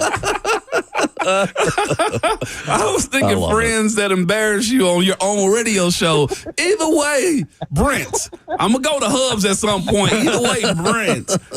Glad to be talking to you today. Absolutely. I hope you guys are doing well. We are excellent. Let's start, Brent, with the big quarterback name and visit. I want to know, first of all, Brent, just kind of what went into extending Sam Leavitt's visit in Knoxville. Why was that the case yesterday, that Sam Leavitt wanted a closer look at Tennessee? Well, I mean, I think it did give him more time to spend with Josh Heupel and with Tennessee, and he's certainly trying to use it. You know, Tennessee's trying to use it to their advantage for sure. I also don't think Sam Leavitt's going back across the country right now because he's going – all indications are he's going to Coral Gables next to see the Miami Hurricanes, who, by the way, weren't home yesterday and got home in the wee hours this morning, or they're coming home this morning from their game last night. So I think there was some convenience in travel, and also I think he gave him a chance to spend more time with Josh Heupel. And, we'll see what comes of it. I think Sam Leavitt is going to see Miami. I still think he's interested in seeing what Dante Moore does at Oregon. I'm not saying Tennessee doesn't have a chance there because I think Tennessee's put their best foot forward there. I think they will have a really good NIL opportunity for him out there as well. But I think it's pretty clear that Sam Leavitt is going through this process because he wants to make sure he sees everybody that has interest in him. And everybody knows that Oregon has been on that radar screen with him for the last, really since the middle of October. So when all the rumblings came out that looked like he was leaving Arizona State, a lot of people immediately said Oregon with him. So I think there's more places to see for Sam Leavitt before he makes a final decision. Brent Hubs of VolQuest with us. Brent, we've talked a lot about the way this procedure works, and that usually when you do commit in the transfer portal, a lot of the times you do that on your visit. Is it a concern that he may get to Miami and make a decision about Miami while he's there, or Oregon, or do you see Tennessee having maybe another opportunity down the road to visit with him again, where he reconvenes and says, let me just put all this back together, maybe the way that high school recruiting more typically works, and makes a decision there? Is it a concern that whoever gets that last visit with him is ultimately going to be the team that gets him? No, I don't. I think his team is more methodical than that. He also knows he holds the cards, right? I mean, he's a leverage guy. When you look at what's left in the portal in terms of big name guys, proven commodities, that are in need of a quarterback, I mean, he's got leverage. So why would you emotionally make a decision when you can, we saw what Sorsby did going to Texas Tech. Everybody's seen that contract. You don't think every quarterback's looking for something in that kind of stratosphere if they can get there? So if you've got potentially Miami, Oregon, potentially Tennessee, I mean, LSU still needs a quarterback because the kid from Washington is going to stay at Washington. Well, I mean, if you've got those four suitors, I mean, you got all the leverage in the world. You don't have to be in a hurry to do anything. You can make as methodical of a decision as you want, and you can negotiate and leverage because you've got all of the leveraging power right now as a quarterback in the portal. So I don't think it would be in his best interest at all to make an emotional decision, because I think I don't want to say the longer you drag it out, but I think the more methodical you can be, or you are, I think the better your leveraging point is with what you have in front of you with the possibility of schools. We're joined by Brent Hubs of All Question on 3 this morning. Hubs, from the fans' perspective of how I see stuff on social media and others also, the conversation of, commitments, I mean, players leaving, commitments not coming in this transfer portal week or two that we've been in right now. Where's, I guess the question is, of the NIL grouping, the collective, the money. I guess fans see other teams competing with, like Indiana's got 6 guys in right now. Like the commitments from other teams seem like the Vols are missing out. Is that true, or is it just they're being strategic on how they pick players out the portal? Well, I mean, there's a lot of ways to look at that. Yeah. I mean, Indiana came out of the gates flying, and they had 13 official visitors on their campus Saturday, less than 24 hours after the portal opened. They clearly, through their collective and through third-party work, got everything lined up for visits right out of the gate and hit it big time there. Tennessee had some guys that they wanted to come in and take visits who ultimately didn't end up coming in and taking the visit. They committed to other schools. They committed to the first place they visited. They never made it to campus. And now you're seeing Tennessee, as the week has settled in here, you're seeing Tennessee be more productive. I mean, getting Xavier Gillum last night, who they got into town pretty early in the process. He was here on Monday. They survived a Notre Dame visit, and they got that one done. That was a huge get for Tennessee. Tennessee's got some quality guys on campus right now, not just Sam Leavitt, but they've had Chaz Coleman in as well. Tennessee's going to go see that family in home and try to see if they can get that one closed. LSU's in there. South Carolina's in there. Ohio State seems like they're fading. The Ohio State people seem like they're fading with Chaz Coleman. Tennessee is continuing to work defensive backs, and guys are continuing to go into the portal. I mean, you had a safety from Michigan go in the portal last night who's a really productive player who's familiar with the SEC, and TJ Metcalf. He started his career at Arkansas. Does Tennessee take a swing there? We'll see. I think you're really running a high risk if you're late. I think it's dangerous to be late. I think you have to be really organized and hit the ground running when this thing opens up. I think Tennessee could have done that better. But you also don't look at it on Tuesday of portal week and say the portal for Tennessee or for a school is a disaster because they only have one commit or they only have 2 commits, because it's, there's not we all got to be in this date and then it starts the process. I mean, they got 2 weeks to get in. We'll see some more guys go in the portal today who are guys that schools are highly interested in. So, I do think you have to have a real sense of urgency. I think I've said it on the show multiple times. If your portal department, if you will, or portal leader, whoever that is in your program, whether that's the GM or somebody working for a GM or you do it some other way, if they're not thinking portal 365 days out of the year, then you're missing out. And what I mean by that is, you get a high school commit in June, you have to think about, what does that mean for me in the portal? When you're sitting here looking at guys in September and you have guys who are not playing, you have to be thinking, all right, if that guy leaves, where do I want to go for a player? What do we think our budget might be at that position? What are we looking at? Is somebody evaluating the slippery rocks in the Division II schools all the time? Is somebody evaluating, the people you don't see on television all the time and watching how they play? You've got to work the portal 365 days out of the year. It's too valuable, and it happens too fast when it opens up in January. You better have a lot of legwork done before it ever thinks about opening up.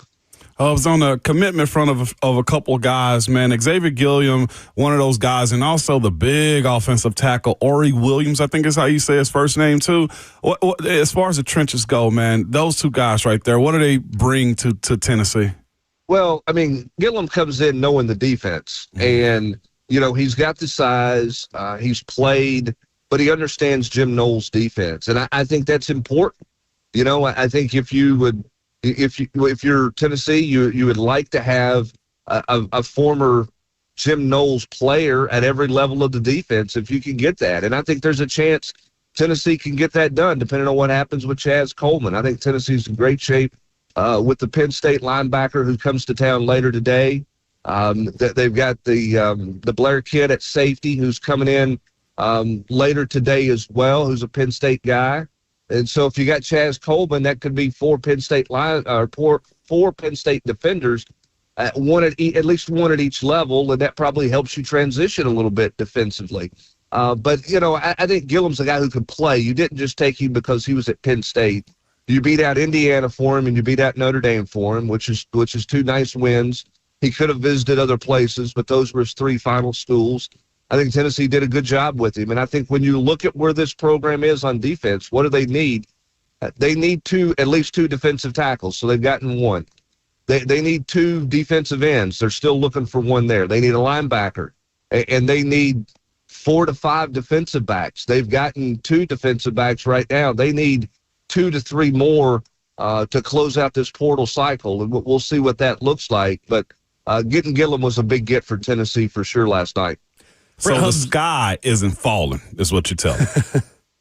Well, I mean, listen, I think before you pass judgment, and listen, I understand why the sky's falling, okay? I mean, we see it falling in recruiting all the time, right? If I mean, you don't get 12 commitments the first weekend in June in the recruiting cycle, then you can't recruit, you can't close, and I get all that. So, no, I mean, I think Tennessee's got a chance to finish with a really, really nice portal class. Now, they have got to get some defensive ends, okay? They have to because of what's left that room with Jordan Ross.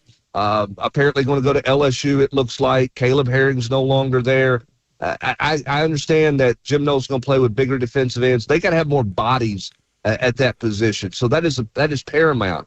And you've got to find an answer to the quarterback deal. And I think most fans will tell you if you don't get an answer to the quarterback situation, then you probably have failed in the portal in the eyes of many people. So what does the quarterback spot look like? You got to get a running back, you know, when you got to finish on the defensive side of the ball. But you have a chance to, and that's what Tennessee's feverishly trying to get done as early as today with guys in town and certainly through the weekend. Now we'll have a lull early next week because there's a dead period for the coaches' convention, and then it'll crank back up on Thursday of next week with some visits that I think Tennessee will have in town. And then you would hope to think this time next week, I won't say you're done, but I think you would hope that you're way down the road on things next week. Brent Hubs of All Quested on 3, our guest this morning on Ramon and Will. Brent, who is back in the edge rusher room? I was trying to talk with my Tennessee alum group text the other day, and every time I would think we had a guy in the room, I'd be like, oh, never mind, he's in the portal. Oh, never mind, that guy is actually in the portal too. That one snuck by. It's hard to keep track of it. Who can be a contributor that was on this team last year? And Jordan Norman, wanted to ask you about him, Tulane edge rusher, scheduled to be in town this weekend. Where does Tennessee maybe sit with him coming in? Will, have you seen the closing scene of the series, The Fresh Prince of Bel-Air? Yeah. Where Will Smith walks in the room and there's nothing there? Christian Gass is Will Smith right now. Oh, man. Because that's that room. I mean, that's the Leo's room. Yeah. Now, here's the thing you got to remember. Jim Knowles is going to handle defensive line differently. So they're going to play with bigger guys size-wise out on the edge. So you might see Weathersby on one side, and you might see Marion Dye on the other side next year. They're not just going to play with a 270-pound guy on a strong side defensive end and then a 225-pound guy on the weak side or the Leo defensive end spot. I think Rodney Garner's going to coach the entire defensive line. I don't think they're going to divide that up necessarily and split it like they did this past year.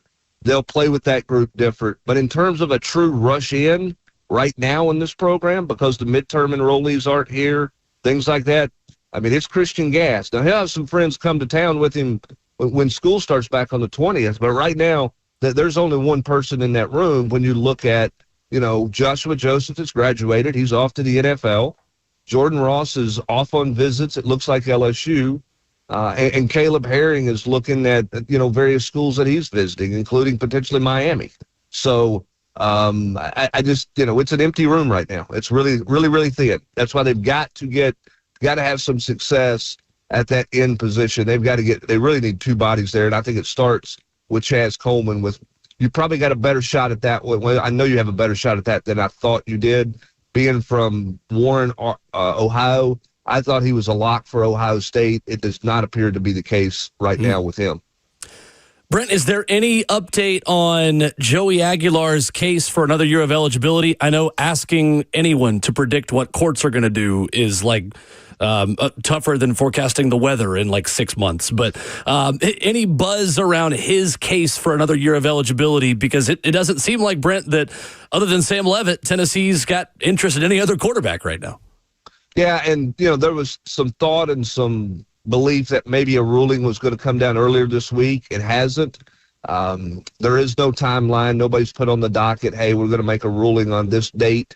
The hope is that it would come, I guess as early as today, and then it could come early next week. But whenever a judge decides to rule on that and write up a brief and make a ruling is whenever he decides to do that. And I don't understand the court system well enough to know how you figure out what that timeline is.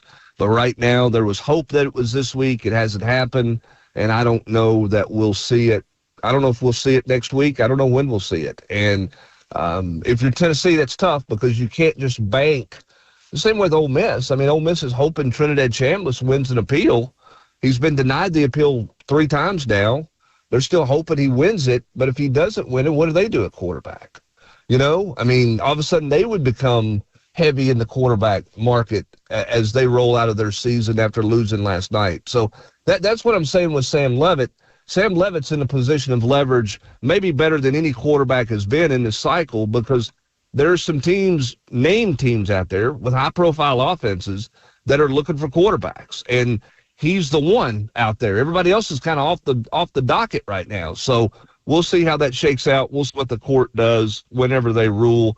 Hopefully it's sooner rather than later, but that would be hopeful at this point because nobody knows for sure.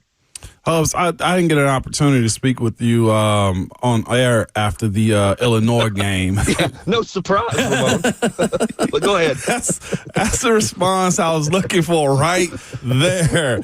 But I've had conversations. I've lightly had a hot take too. Is as far as conferences, Big Ten, SEC, I don't think the SEC's lean on talent. You're right. It's because the draft would tell that story too. As far as guys being drafted, it's always highly contested when it comes down to the games each and every week. Hubs, the question I have for you, man, on air is, where is the state of SEC coaches versus Big Ten coaches? I see that somewhat being a little bit of a separator, and game management, personality. I know the Vols have made a whole lot of changes as far as, weight room staff, coaching staff, just mentality. And we're watching right now the last 3 years, if I'm not mistaken, national champions coming out of the Big Ten.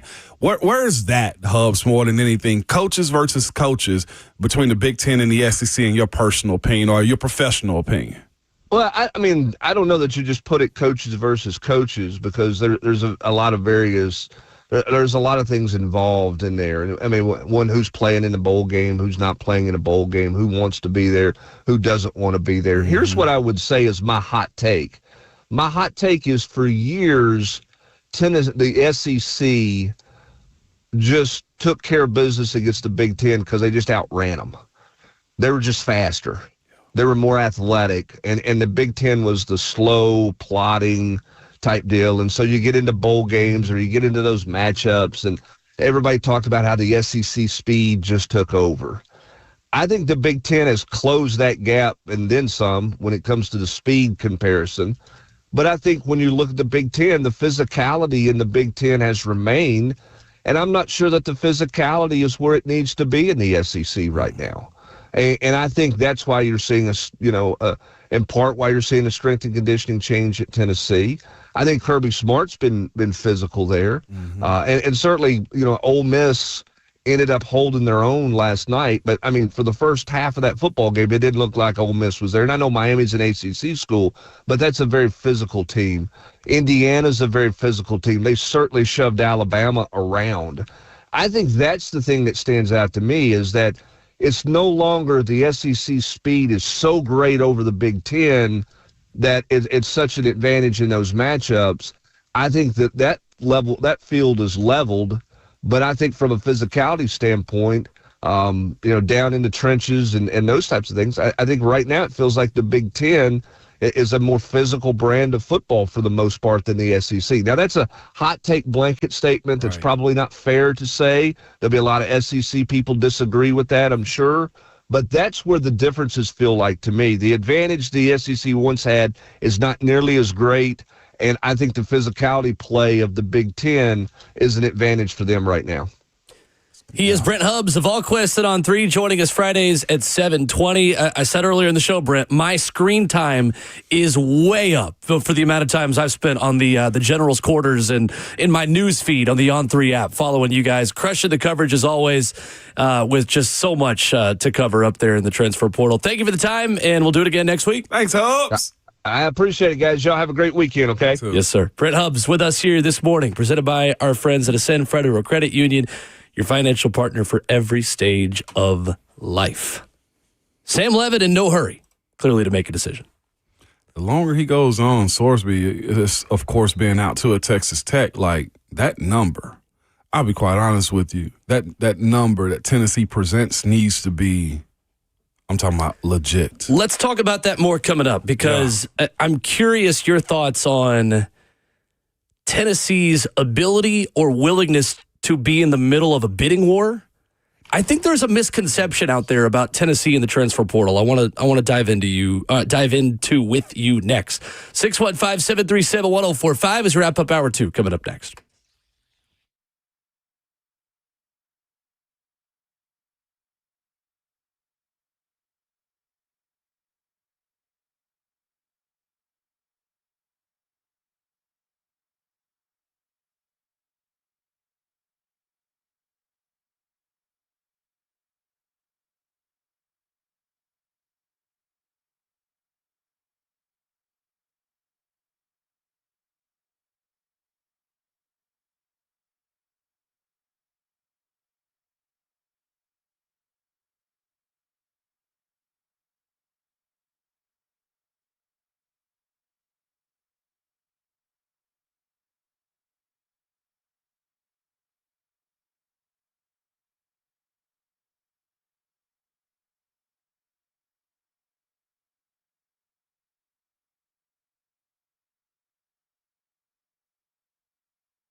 Ramona Well, 1045 The Zone. Wrap it up. Hour number 2, 615-737-1045. The number.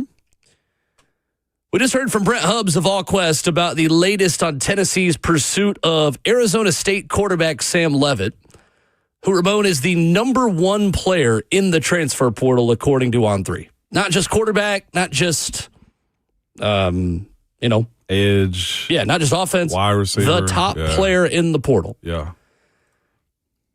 He is in no hurry, clearly, to make a decision. And that is certainly his prerogative, considering the amount of suitors he has. Going to probably go to Miami, from what Hubs just told us. Potentially may even go see Oregon. And tricky, the timeline of it, because college football is stupid in the way they set up a calendar, in that you've got teams playing playoff games and also planning for next year. Is it the best thing for Tennessee to be in a bidding war for the number one player in the portal right now with the likes of Miami, LSU, and Oregon, and Arizona State quarterback Sam Leavitt? Is it the best thing? It's not the best thing for any one of those teams. They're all big Power 4 teams. They're all big money fluid teams. It's the way I see this too. Sam Leavitt, I feel like the longer he goes up, 100,000 per hour is what his end number is going to be. The thing that Tennessee or anybody else that's going to be serious about Sam Leavitt is this. One, how can you make sure his numbers are legit? And can you fully develop him to get him into being a first-round draft pick? Now, here's the other side of it, too. If it doesn't matter as far as the first-round draft pick goes, because I'm looking at Carson Beck right now. I'm not sure if Carson Beck's thrown himself into a first-round selection. Just moving forward, I think it's success. How can you make the money worth it? Because at this point, that's what it's going to boil down to. If we're talking about Oregon, LSU, Miami, Tennessee, we're talking about, can Carson Beck's more than worth the $4 million given? We can agree on that. Allegedly to Miami. Yeah, well, we're talking about college football playoffs because of him right now. Yeah. Well, with him included in that conversation. He's been fine. It's a better investment than Duke's quarterback. Oh, 100%. Because they didn't just spend money on quarterback and at Miami. What Tennessee has to do is, to that point right there, close out before Leavitt has to make a decision on more portal players to show him that they're serious about competing. Because it's one thing to have one trinket. It says, hey, look, we're dangling Sam Leavitt in front of you. Well, you also got to make sure he's fully supported in that also. Now, they've went and got him a right tackle. You got David Sanders Jr. going over to the left side right now, too. Show me your running backs. Yeah. Like, I'm not saying Tennessee has to open up the pocketbook, but they got to open up the pocketbook at this point to over-explore, especially as fragile as this season could be. As far as the opponents coming inside of Neyland, there has to be, in my personal opinion, a feel-good just experience coming out of this portal window. It has to. Even if it ain't good. Yeah.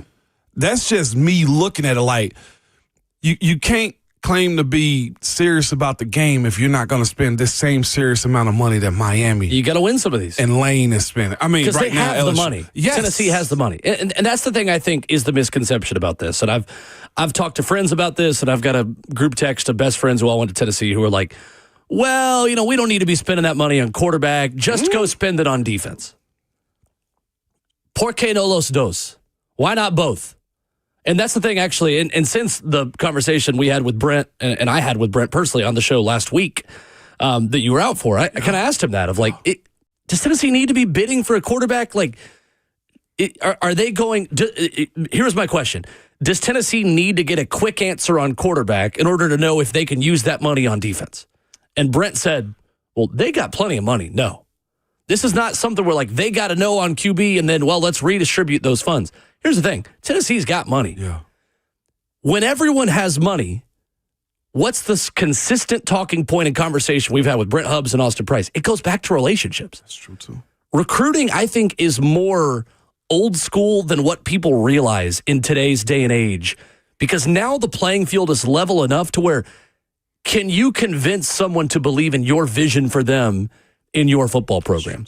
Because when everyone has money, all of a sudden, we're just recruiting based off of relationships again. So can Josh Heupel, Joey Halsley, and this staff close? Because I think marginally, I'm not saying I don't know what the dollar amounts are. Nobody does, unless you're in those meetings. I can't tell you with 100% certainty that Tennessee's got the same offer financially as Oregon or Miami or LSU. But I think they're marginally within the same ballpark. Fair? Fair. I'll give you that. Yep. Go close. That's why you get paid $9 million, Josh Heupel. Like, coming off the season Tennessee just had, you can't charge a talent fee if you're Tennessee and then say, well, but we didn't really want to be in a bidding war. Not how that works. And I know those two aren't totally connected. The talent fee thing, everybody's raising prices because now you got to pay the players. And when a bigger piece of the pie goes to the players, all of a sudden the pie's got to get bigger for you to continue to sustain your operating budget as a university. I get all those things. But when you called it a talent fee, you opened yourself up for this criticism to say, all right, well, you better always have the top talent. Agree. Because if you're going to put it on the fans' dime to fund you, then you better come correct with what you put on the field, on the court, in the pool, on the track, on the whatever it is. You better always have talent. And that's the criticism that Tennessee opened itself up to by marketing a price hike in that way. It was the first one to throw the price hike out, though, with Nico's deal. And Tennessee is constantly on the cutting edge and in front of these things. Again, I get it. It's more of a marketing problem, the fact that they called it a talent fee, because now it's like, oh, but now you don't have talent. You lost the Music City Bowl. Kind of bit them.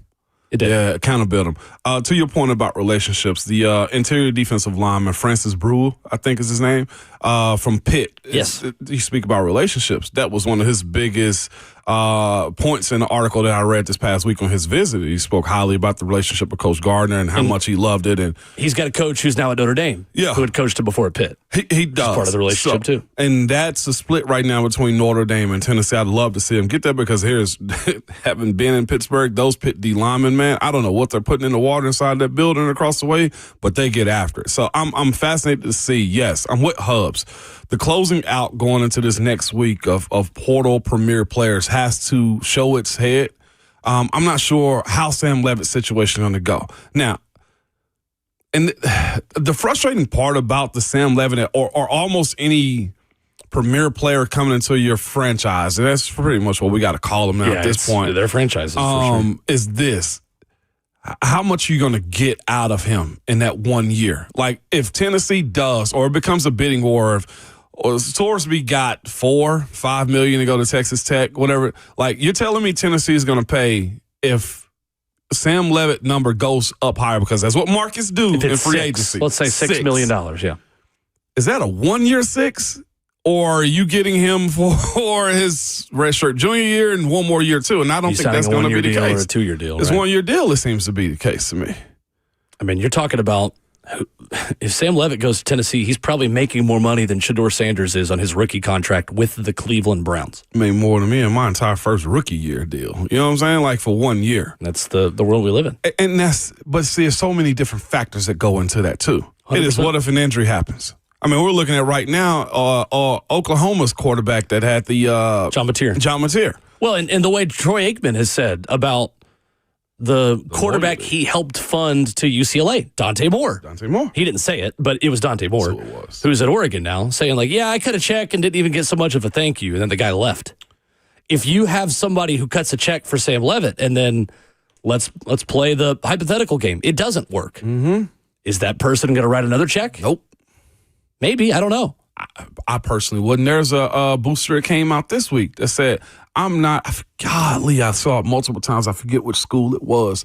But this booster essentially said this: I'm not paying more money. There's no loyalty. It was Colorado. That's who it was.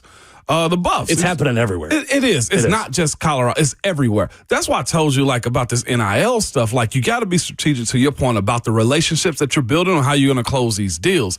And like I said, more than anything, I don't care how much money any individual have or business or collective. And I'll just go personal side. You can't call me 5 months in a row and say, hey, bro, I need $1,000, man. Can you send, like, I can't. Right. At some point, like, do I have it? Yeah.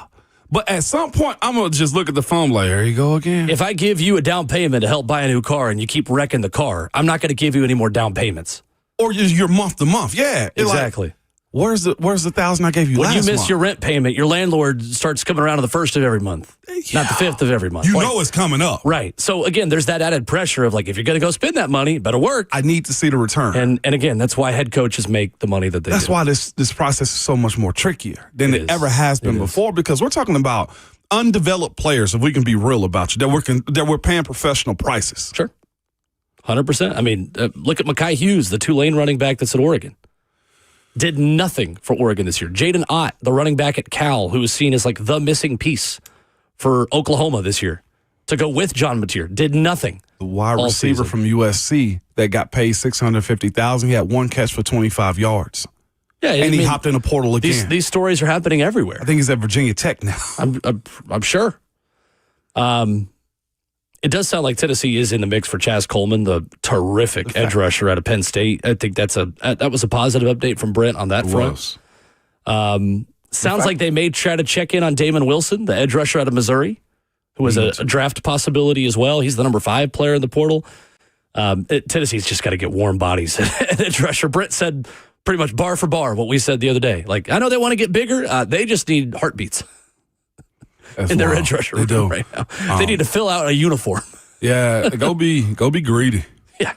And you know what? It ain't just Tennessee saying this. No, it's every other you're 100% school out right. there is saying these things. 100% right. Can we just call it free agency? Yeah, I mean, everyone has 1-year deals, and that's where we are. Until we get collective bargaining, this is the world we're going to live in college athletics. Tony Vitello said this on 3HL about a couple weeks ago. Everybody in college sports is on a 1-year deal. You see Tony, by the way, the San Francisco Giants tweeted out a picture of him, like, traveling the world, hanging out with his team. Like, it just living his best life. It's Jung-Hoo Lee, Willie Adames, and Tony Vitello explore some market in, I think, Korea. Wow. Yeah, sure. Why not? Of course he is. Like, why would he not be? I think it works with Tony out there. I think it works with him. It 100% works. I think so too. I think sports sometimes trickle up, and I think right now that the pro game needs some of that excitement with the tradition still standing. And Tony Vitello is a traditional coach. Well, more so than he gets credit for. Mentally, he is. He is more old school than what people think. Yeah, most definitely. 1,000%. 615-737-1045. We'll talk more college football with you coming up to begin hour number 3. We'll take a look at Indiana, Oregon tonight. React more to Ole Miss, Miami, a 5-star performance last night by both teams. We'll talk about it next.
8:01, good morning, live from the Circus Sports at the Mint Kentucky Downs studio. I'm Justin Hawkins. Half of the national championship is now set as Miami took down Ole Miss last night, 31-27 in the college football playoff semifinal in the Fiesta Bowl.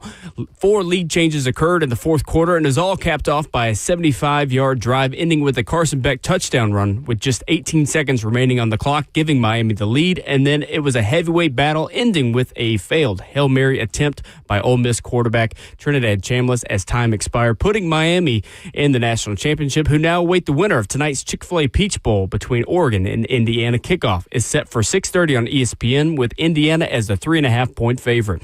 In Titans head coach news, you can add former Cowboys and Packers head coach Mike McCarthy, as well as Commanders offensive coordinator and former Arizona Cardinals head coach Cliff Kingsbury officially to the candidate list. McCarthy is expected to interview with the team next Saturday. The Titans today are meeting with Jason Garrett, and the Nashville Predators, they're back in the win column as they take down the New York Islanders in a 2-1 shootout win and get the 2 points. Philip Forsberg scored the shootout winner, and UC Saros made 30 saves in the win. For all your foundation repair and waterproofing needs, you got to go to USSTN.com. Breaking news at once on your home for the Titans and Vols. This is 104.5 The Zone.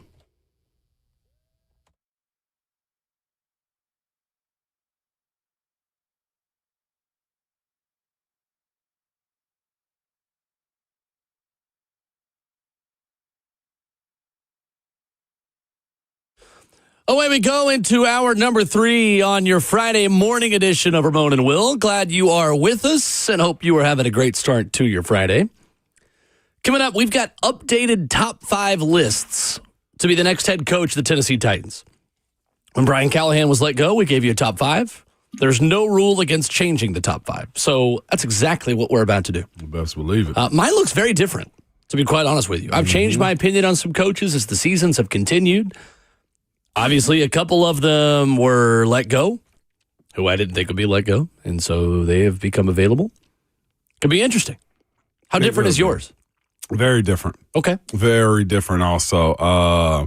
Did not see a couple of them show up, but again, to your point too, things change. I kind of want to put a just a hypothetical in there too, but I don't want to play that game. Oh, I won't do that one either. So okay. We'll see. We'll see. Well, maybe we'll coax that out of you in a few minutes. Last night, Miami, the U.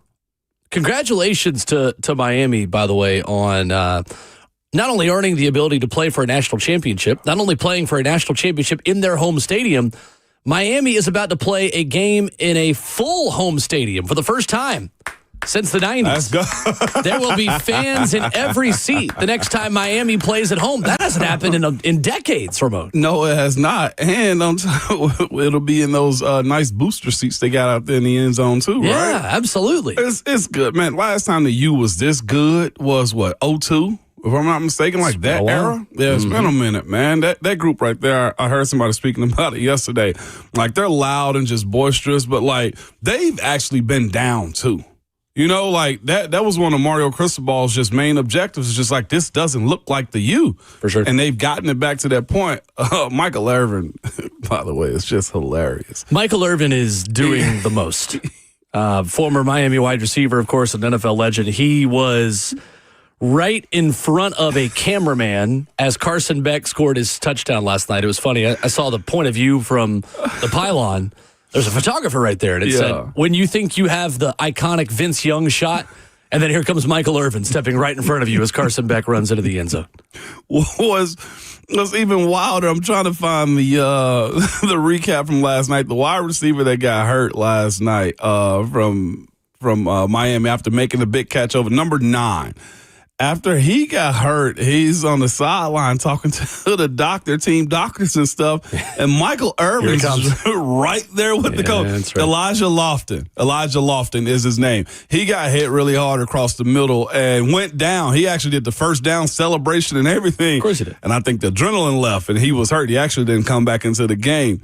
But here's Michael Irvin right there by the team doctors getting an update and consoling the young man. I'm like, you know what? You do what you want when you pop, and he'll let anybody know he's won championships at every level, including at Miami. And when you got that Hall of Fame attached to you and you've been down with your university for this long, you deserve that. How about this from Joe Pompliano as well? Sports Plus Business on Twitter at Joe Pompliano.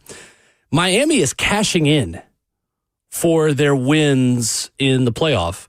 Since the ACC does not split playoff payouts, Miami will pocket all $20 million from its national championship run. Oh, I saw that, yeah. Miami also gets, this is funny, $3 million in travel expenses for the national championship. The national championship is in their home stadium. I love that. So they're either taking like party buses from their campus to the stadium. Mm-hmm. We can live it up. Maybe you could be like Taylor Swift and take the private jet across town. 12-minute flight. I mean, it probably takes a minute to get from campus to to Fort Lauderdale, where they actually play. But how about that? $23 million. All cash. Including travel expenses. That is one way that if you do make it to the top, pouring back in, you can still make your money back from paying players expensive NIL and rev share deals in the transfer portal. It's such a fragile process, though, of even trying to discuss that, hoping that it does happen. I think Ole Miss gets its return back, but think about LSU and Nussmeier. You know what I'm saying? Like the amount of money they pay, like Barry and Brown going down, like they were in a position where they poured into. They're the ugly side of it. They're the ugly side of it. And reality, there'll be more ugly sides of it than what you get out of Ole Miss or Miami or I don't think Indiana paid this much for their players this year. But it is that side of it. One thing we didn't talk about real quick. Yeah. According to that, referring back to the game last night. Yep. The last play. I was just about to ask you about this. I will say this before you go to that part of it too. Yeah, you can ask me about it. Pass interference or not. What irks me going into that? I love Kirk Herbstreit.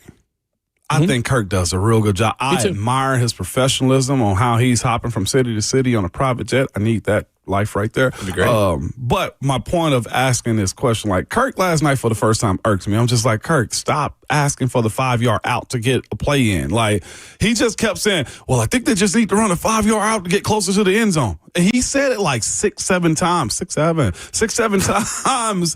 before the play was actually called. And I was just like, I don't think in this scenario, Kirk, that you're going to be chancing against those rushers, which they weren't really effective, that you were going to try to get a 5-yard out to get closer to it. This wasn't that situation. Yeah, it was 6 seconds left. It was just, it was fascinating hearing him try to hammer home this, I guess, the analytical side of that play. Do you think it was pass interference in the end zone? I don't. I don't think you can call it. Should they have called it in your mind? No. I don't think so either. No. Did he ride him? Oh, like a horse in the Kentucky Derby. Pause. Yes, he did. That's crazy. 3, 2, moving on. No, the reason I don't think it's pass interference is the Ole Miss receiver also had a handful of jersey. Trying to draw it. At any point in the game. Because originally I thought it probably was PI, and then once they showed that angle from the other sideline, and you see the Ole Miss receiver also with a fistful of jersey pushing, they let you hand fight if both are doing it at any point of the game. I didn't think he was pass. I know Terry McCauley tweeted out he thought it was. I disagree. He's an expert, obviously more so than I am, on the rules. I don't want to see that called in that moment. I don't either. Two They're both things pushing. Real quick on that. And in those moments, it's a situation where you win the game in regulation. That refereeing crew cannot, in that situation, call that one. Agreed. Not on when they really hadn't been calling it all game. They let them play. Like you got to go with what the flow of the game is too. The flow of the game was they were allowing them to play. That's you should have won it in regulation call. That's the same way I felt. There was a lot of analysts talking about the Pittsburgh Steelers-Baltimore game where there was a jump over the pile on the extra point and field goal. Like, I think that's going to be a fine on that participant that jumped over. But the other part of it is, for me, is the referees can't call it in that moment for a re-kick. You catch him in the third quarter and he jumps over the line of scrimmage or leverages himself, I think is the ruling on that one. Yes, you call it then. Regulation, end of game situation, you can't call it in those moments. I don't know. I ain't gonna say you can't call it. I don't think it was a penalty in any part of the game. Because I just thought they were pushing each other. Yeah, I did too. I thought that one was fine. By the way, On a wrap up on a wild card weekend, we didn't get my Steelers Texans. Yeah, I said we'll talk about it Monday. Oh, It's Monday night. Listening is a skill. It's okay.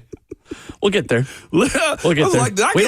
We don't have a Titans game to react to Monday morning for the first time in since August. So yeah, we'll preview Texans Steelers on Monday. I just thought about You that. are somewhat of an expert on the Steelers. I say that sarcastically. You are very much an expert on the Steelers. I have a little bit of knowledge of You'll them. be an expert on breaking down that game Monday. Yeah, no doubt. Maybe we have more.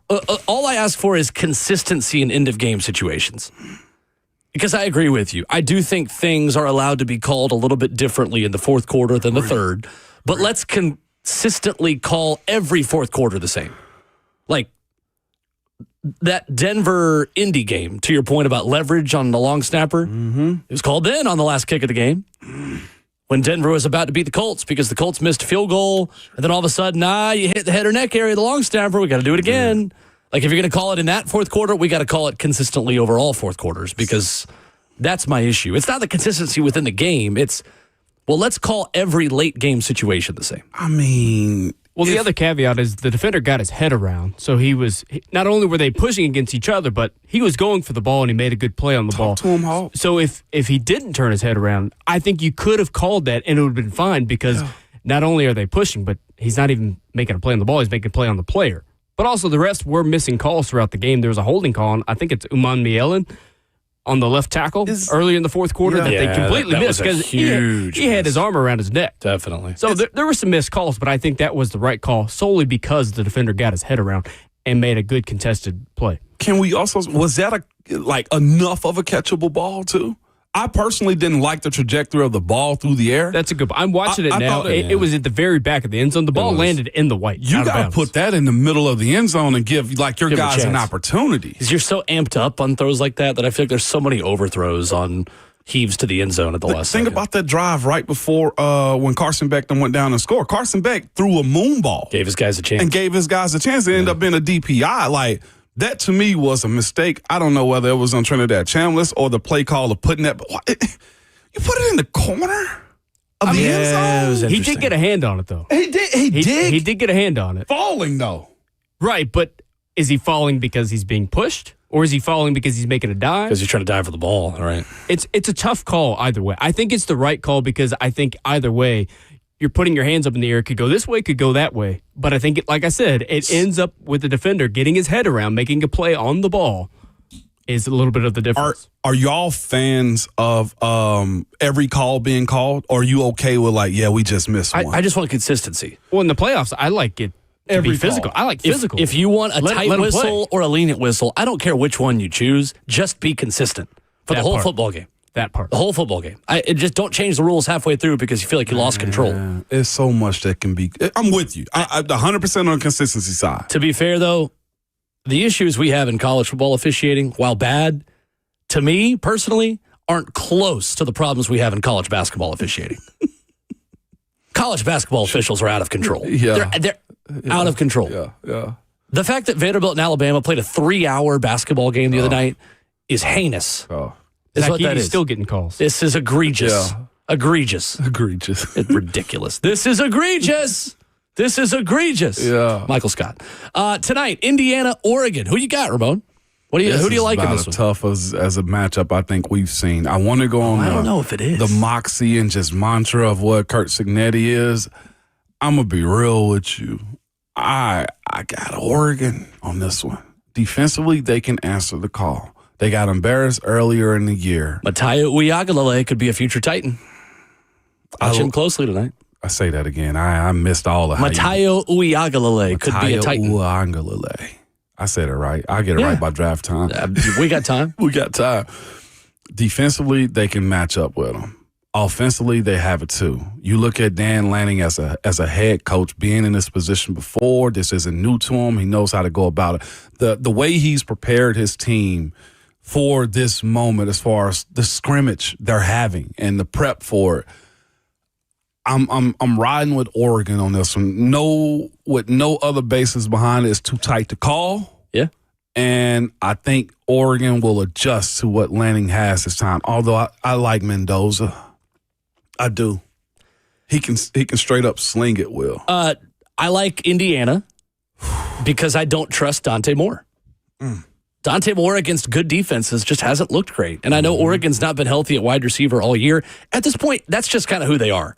I just don't think they have the full cast of characters that they thought they were going to have at receiver. At this point, like I'm not going to keep waiting for them to just get fully healthy at receiver. They're just the team that didn't get healthy at receiver, to me. And a lot of these guys, and Everett Stewart, like all those cats, like haven't totally played. DeCorian Moreno's in there, and he is electric if you haven't watched him play. Yeah. Dante Moore against the best three defenses he's played this year, Indiana, Texas Tech, and Iowa. 4.8 yards per drop back, 1 passing touchdown to 4 interceptions. Against those three defenses, Indiana, Texas Tech, and Iowa, Oregon has scored 4 offensive touchdowns. I just don't trust their offense. I feel you. Open to be proven wrong? We'll see. Of Indiana's 14 wins this season, only 3 of them have come by 1 score. They're not only beating people, they're bludgeoning people because they're so good on both front sevens. The issue is when Indiana, and Bill Connolly wrote about this at ESPN.com, Penn State almost beat Indiana by kind of flipping the narrative on third downs against Indiana on its head. So Penn State went 8 of 15 on third down. Indiana was just 5 of 12. Indiana has won at least 50% of third downs in each of the other 13 games they've played. When you look at their defense compared to their offense, when you put together both teams' third downs, Indiana is over 50% when you put both sides of the ball together in every other game they played this year. Oregon has to be really good on third downs in this game because Indiana gets you in third and long so much that that's the issue that teams consistently have against their defense. So they didn't run the ball super well, though, the first time against Oregon. Indiana. Hemby and Black, they're 2 really good backs. 101 yards on 26 carries. Their lowest success rate rushing-wise all season. We'll see. Dante Moore has got to step up. And I think if you're a Tennessee fan, by the way, if you want a local rooting interest, you are rooting for Dante Moore to look like a pro prospect. Because I don't think you want Oregon in the mix for Sam Leavitt. Exactly.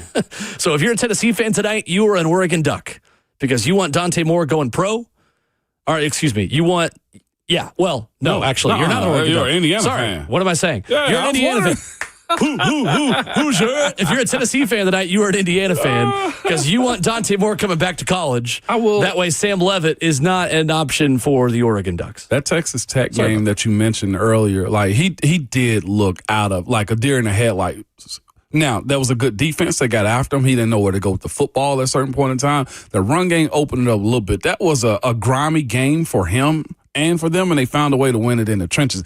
Oregon's defense, though, can get after you, and that's where I want to see Mendoza kind of cook. Like, this is as premier of a matchup that you can ask for. I just hope it ain't a blowout. It's going to be fun. By Indiana. Be very fun. 615-737-1045. Ramon and I have concocted top 5 lists to be the next head coach of the Tennessee Titans. We'll tell you who they are coming up next.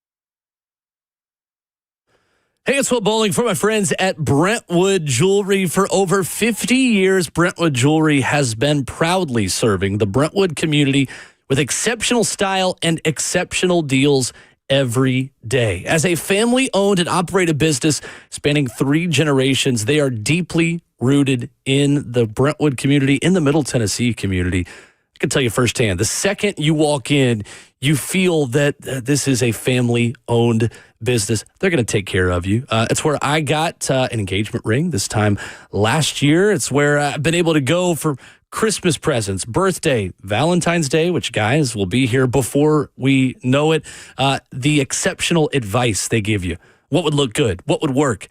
They got it. They got great watches as well. 7012 Church Street East, located in the heart of Brentwood, just off Franklin Road. Let the Amamali family take care of you. Support local, shop Brentwood Jewelry. 7012 Church Street East, located in the heart of Brentwood, online at brentwoodjewelry.com.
Ramona Will of 104.5 The Zone, right back at it.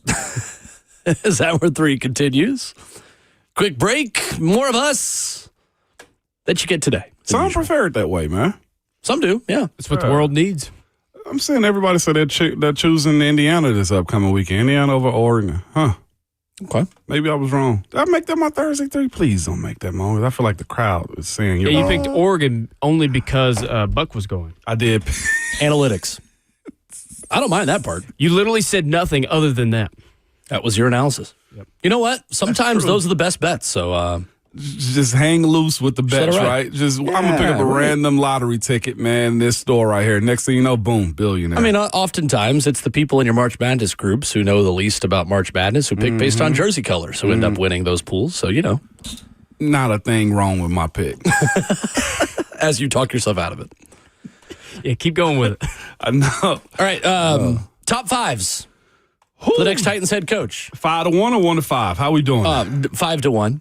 We'll save the best for last. Justin, do you also have a top 5 for us this morning? Top five. Yeah, mine's completely different than first time. Me too. Mine is. Well, you know why? Why? I didn't make one the first time. Okay.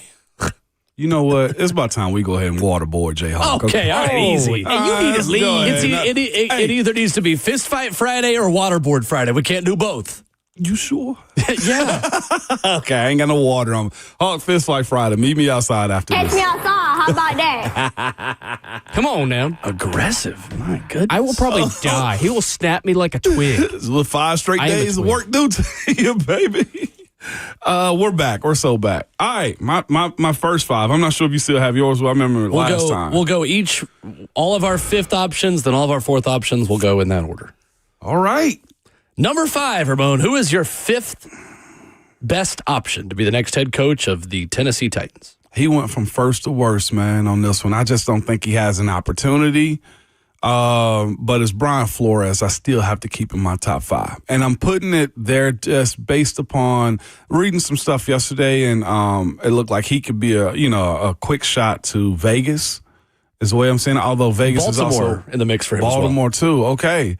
But I got Brian Flores as my number 5 on this list. He was 1 when we did it last time, but I got Flores as number 5 on this list. Brian Flores, who has not been requested to interview by the Titans as of this morning. Mm-hmm. Okay.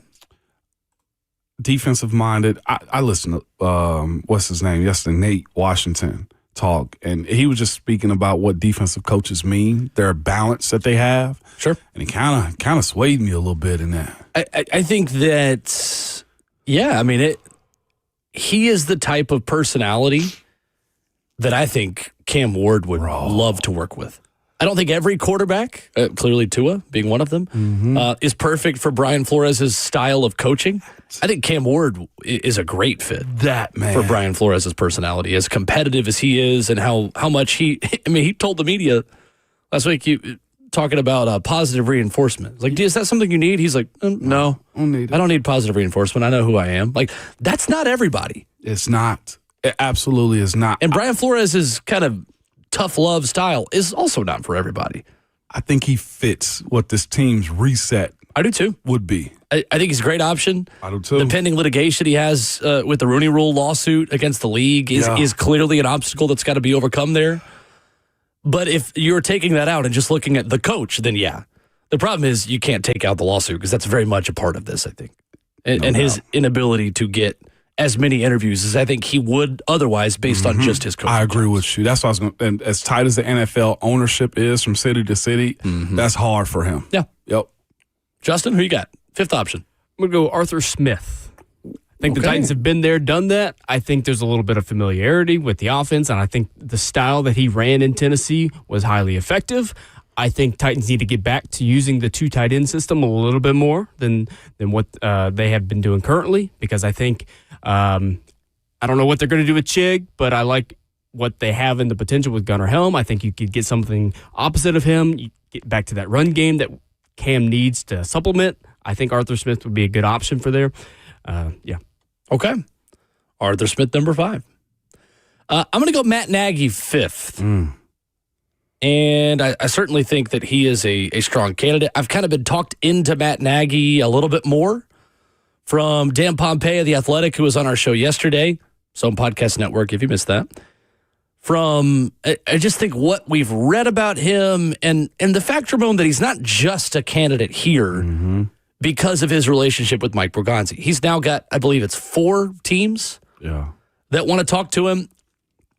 In understanding and reading more about Matt Nagy, I kind of get it. I get that he's learned from what didn't work in Chicago. The blind spot process that he did with Laura Oakman, longtime NFL sideline reporter, had 40 people anonymously critique him. And it's what Laura Oakman is doing this now post-broadcast career. Coaches will do this, and her new job is, I'm going to have people anonymously critique you and evaluate you. And then I'm going to get a Zoom call with you and tell you what they said. And you can get real, hard, tough love info about what your blind spots are. It's why she calls it blind spot.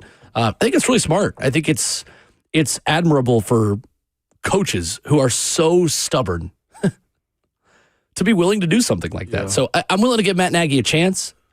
I don't think that he is a disaster at any stretch of the imagination, the way I think social media makes him out to be. And again, I know social media is not real life, but if Matt Nagy's relationship with Mike Borgonzi is so strong that Mike believes that they see football the same way and he would be a good fit here and is ready to be a head coach again, I think Mike Borgonzi has earned the benefit of the doubt to be able to make that decision. So if he's on board, I'd be on board. No doubt. I think Matt Nagy is a solid choice. He's not my top choice, not my top 3. He's my 5th option as we sit here this morning. No doubt. I think he'd be fine. Who's number 4, Ramon? I got Kevin Stefanski. Number 4? I thought he'd be higher on your list. He would be with the guys ahead of him. I think trump a lot of the things that he's going to possess or be looking for. And he should be. Stefanski, I view the front office that he had to deal with, the quarterbacking situation that he also had to deal with also. And all of that, as much as I know how tough that division is in the AFC North, like I'm viewing it from that lens too. He won double-digit games numerous times. Twice. He got them to the playoffs. We're talking about the Cleveland Browns for a minute. I thought this was going to be a train wreck of the AFC North, and he kind of got Baker on track. He tried to find his way through, but also in the midst of all of it, he's balancing Deshaun. He's balancing this year 6 different quarterbacks, trading for Kenny Pickett. Like, there's a lot of turmoil, I think, that detracted away from his ability to actually just coach football. And I feel like with balance, Stefanski can make it happen at almost any other place. There are storylines behind the coach of the year, so I'm going to remove that side of it, too. The man just could flat out coach. Decision-making probably be different this time around than it was in Cleveland. And, again, I wouldn't personally work in Cleveland, okay? Just the way the involvement of non-football people to football folks trying to simply do their jobs. Yep. I think that's just kind of flagrant. I like Stefanski. Stefanski on my top 5 list. I think the thing I would need answered on Stefanski is how involved he was in some of their draft decisions. Because, yes, the Deshaun Watson trade made it more challenging for them to build a roster. But at the same time, they didn't use the resources they still had in the draft to build much of a winner. And that's the thing that's hard to differentiate and hard to separate. How much say did you have in picking players? Were you just given players by the front office that messed up, that drafted, in 2022, really nobody that's contributed very significantly? Like, you look at some of these draft classes.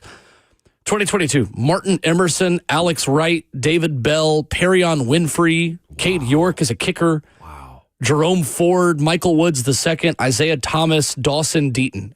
Who the heck is a Dawson Deaton? That guy's played 0 games in the NFL, by the way.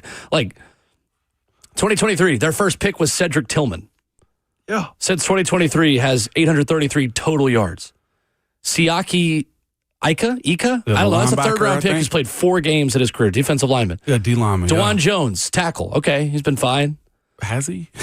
Isaiah McGuire, Dorian Thompson-Robinson. Like, you just go down the list. Like, it's similar into the way that the Titans near the end for Mike Vrabel weren't drafting good draft classes for Mike Vrabel. Again, but we know from being here that Mike Vrabel's coaching staff also didn't fully develop the guys he was given because he couldn't get an offensive coordinator hire right, and Keith Carter was the O-line coach, and Shane Bowen was the defense coordinator. Again, that's why you have an interview process to understand more of. Walk me through what went wrong here. Why weren't you guys? Were you involved in the draft process? Mm-hmm. How much could you stand at the table and overrule Andrew Berry or overrule the other guys that he had to work with? That's why you have interviews. I don't know the answer to that. Again, it's why it is difficult to pick these things from our perspective because we're not in the meeting rooms, but. You'll see where Stefanski is on my list. I think Stefanski's a great option because he wasn't given much to work with. I think it's a lot of Andrew Berry. He's the last one there holding the flag for the team, and I think he had a whole lot of control. I see Mike said that in our YouTube chat. I've also heard that reported in other places too. The other thing too is having an all-pro right tackle and Jack Conklin who couldn't stay healthy too. So the rotation of those positions and other left tackles that they had to it's been a whirlwind of issues that Stefanski's navigated. Along this pathway. 100%. Yeah. 100%. Justin, you're number 4. Is this tied only to candidates that they've requested interviews for? Could be whoever you want. Could be whoever you want. So I'm going to do a fresh face here. And I don't know if either of you have this on your list, but Rams defensive coordinator Chris Shula. I don't have him. I think what he's done with that Rams defense since losing Aaron Donald has been spectacular. Mm-hmm. And I think the Titans need a little bit of a positional switch at head coach, going from offense to defensive minded, because the Titans have just statistically, hard word to say for me, not you, is been a little bit better on that side of the ball, especially with your best player in Jeffrey Simmons and stuff and things like that. But then it goes into who do you hire as your offensive coordinator? Maybe a Mike McDaniel comes in, and now you've got a really high-caliber system that you're putting in here. I think Chris Shula would be beneficial to the Titans moving forward. I think just that little bit of a switch in mindset. Wouldn't mind it.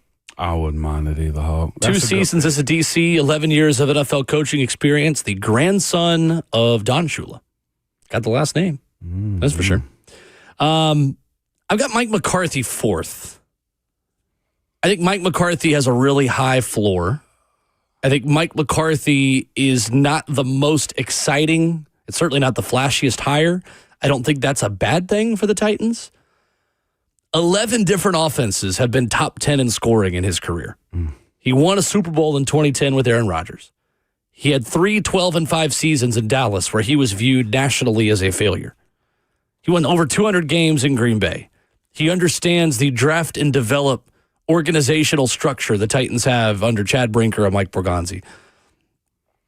I think Mike McCarthy is another solid option. I don't think he's the best option, but I think if you want to go safe, I think Mike McCarthy would be good, and I think his proven ability to develop quarterbacks would be really good for Cam Ward. I roll with you. That's my number 4. Who's your number 3? Mike McCarthy. Okay. He's actually slid down a spot on mine, too. He slid down a couple for me. Yep, just for those reasons right there, too. And I just view him, whether you keep him over 5 years or not, he's more of a stabilizer. His proof of winning is there. I think he's got a method in place that this team needs, not just the players. I think the front office needs a method of operating, too. It's just been super unstable with the rumors of Vrabel wanting control versus a guy that says, no, look, this is what I want to do, and this is how we're going to go about it. You don't have to worry about training camp. You don't have to worry about questions of what the offense is going to look like. You ain't got to worry about expectations. He's going to check those boxes on top of everything else that you said. To me, he's a face that gives you credit when it comes down to you being solidified and to be taken serious the way I view it. And hopefully it doesn't turn into a situation in which the Jaguars, who was a coach before, Liam Cohen, Doug Peterson. I just, now that would be crash and burn scenarios right there. And then I think McCarthy, too, if he gets a rep, a third time as a head coach, too, I don't see him looking outside anywhere else. I feel like he can be a facilitator of a rebuild here, too. Okay. That's why he made my list. Okay. Justin, who you got? Number 3? What's a list without a Mike in it?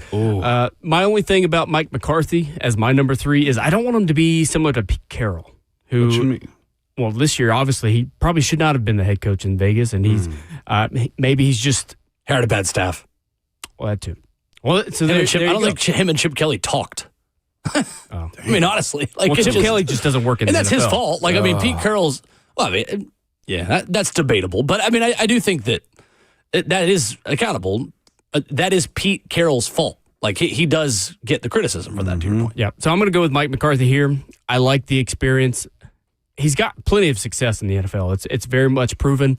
It just depends on what kind of staff does he hire since he's been out of the league for several years. So I'll go with Mike McCarthy here. Brian on YouTube asks, what quarterback did Mike McCarthy develop? He's had Rodgers and Dak. You just answered your own question. Dak has some of his best years. Aaron Rodgers and Dak. Yeah. I mean,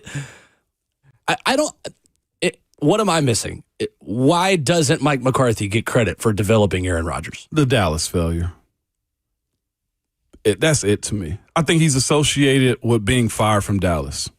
I think there's so much hype and perception put on a coach that coaches down there with how Jerry involves themselves and publicly speaks out against people that your reputation gets burned down. Like right now, that's why Jason Garrett, in my personal opinion, is not taken serious as a coach too. It's because of the Dallas experience. Yeah, that's the only thing that I can think of. I just think you got to give Mike McCarthy credit for part of what Aaron Rodgers has turned into. I know Aaron Rodgers gives Mike McCarthy a lot of credit for his success. Mm-hmm. My number 3 is Robert Saleh.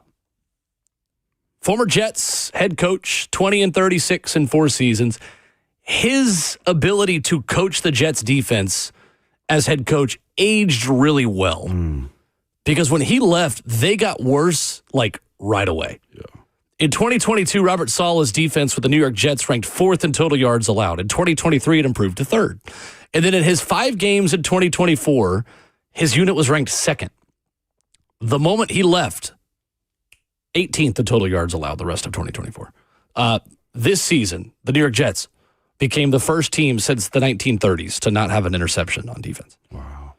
Insane. Wow. That in today's day and age, as much as teams are throwing the ball, they did not have a single interception. Easton Freeze wrote about this a few weeks ago at abcsports.com. I agree with him wholeheartedly.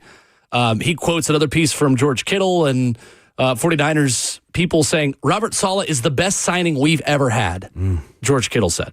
I've been saying that since OTAs. It's not just how smart he is, but his juice. He's inspirational. He's great in meetings. His energy is infectious every single day, and he gets our young guys ready. It's an offensive player talking about a defensive coordinator. Brock Purdy is quoted as saying about Robert Saleh, he brings a different kind of energy to the building, and he's dialing it up. He's really, really smart, and it's helping us a lot. If you could guarantee me Robert Saleh with Mike McDaniel as offensive coordinator, all of a sudden, that's my number one option. Yeah. I think Mike McDaniel is going to end up being the OC in Washington with Dan Quinn because of his connection to Adam Peters, who was in San Francisco and McDaniel was in San Fran, who's now the GM of the Washington Commanders. But I love the option of Robert Saleh and Mike McDaniel. The Titans just submitted more interview requests for Chris Shula and Jesse Minter. I was going to do that after the break, but I apologize. It's okay. I didn't say nothing. Chris Shula and Jesse Minter are two new interview requests for the Tennessee Titans. There you go. We'll do our top two coming up. We'll react to that. 615-737-1045. Also wide open for your reaction. Who is your top choice to be the next head coach of the Tennessee Titans? We'll give you each of our top twos coming up next.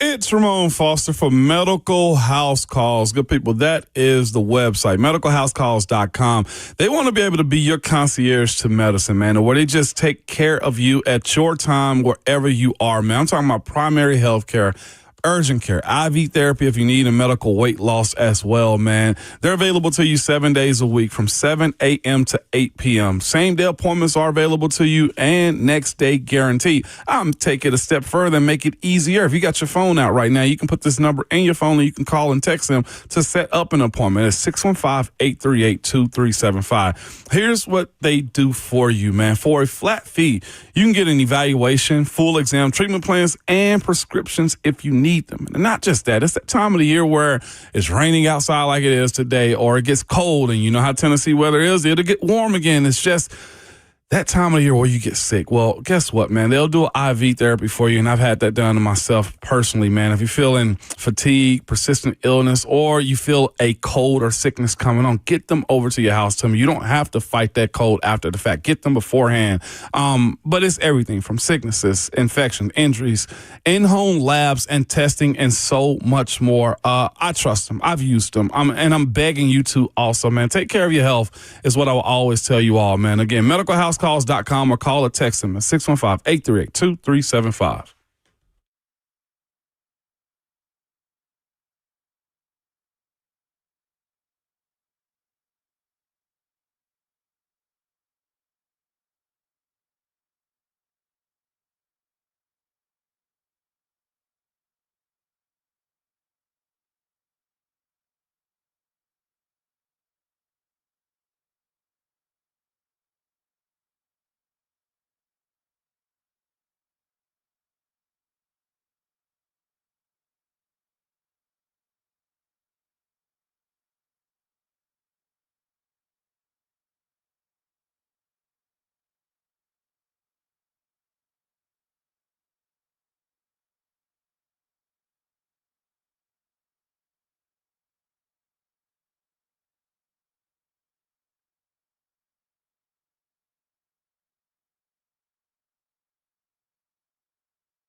All right, we got a couple more names that have been linked to the Tennessee Titans with head coach interviews.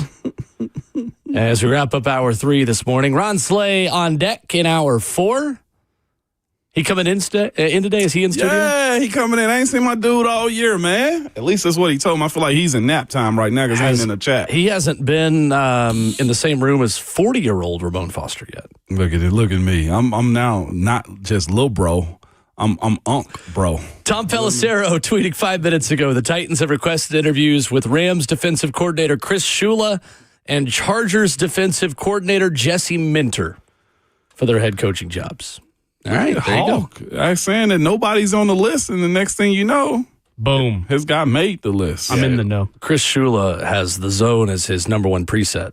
And the second that came out, it's like, actually, I'm about to interview with them, so let me let them. Before we go, is it too many names? No. Or is never enough? Take your time. There's no rush. Take your time. Yeah.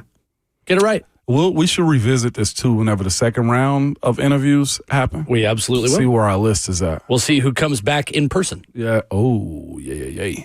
Number 2, Ramon, who is your second choice to be the Titans head coach? It's going to surprise you. Okay. John Harbaugh. Okay. I thought we'd all have a number 1. Why is he not number 1? John Harbaugh is number 2 to me on the basis of John ain't ever had to, in my personal opinion, go through this. Even from transitioning from Joe Flacco to Lamar Jackson, he still had a very strong defense. He still had structure and support of knowing what a Raven was. It was his rebuild. Like, it was his team that was already established. I don't know if John Harbaugh is ready to attack this because I think a part of his legacy is going to be his ability to keep that winning percentage and to be in Hall of Fame quarterback. Not quarterback, coach. That's kind of where I am on John Harbaugh seriously taking this job serious is I think it's too much for him. I'm not saying that he can't do it. I just think it's too much for Coach Harbaugh to be in a position of fully rebuilding. Would I like for him, if I'm a Tennessee Titans fan, to take this job? Yes. I just look at the reality of it and the different conversations I've heard of him being linked to Cleveland and having family there and et cetera. That defense, I feel like, is more set with the Giants than any side of the ball is set here in Nashville. Okay. Interesting. Is he high? Would it be static for us as a show to have John Harbaugh be the head coach? I'm just tempering my expectation on what I think a guy like him would take. I think there are more desperate coaches for his services than the Titans. That's why I don't think he's going to be the coach here. I think the Giants and Dolphins are going to offer him whatever he wants. I would be surprised to see the Titans do that. Should they or should they not? That's a different question. I just think that's the reality of the situation is that the head coach is a part of the brain trust. The head coach will not lead the brain trust here from everything that we know. We'll see. We'll see.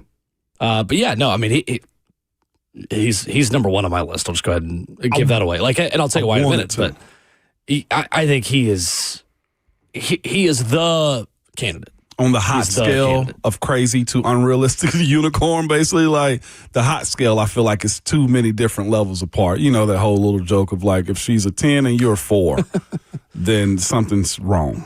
Love the hot crazy matrix. Hot crazy matrix. Yeah, 100%.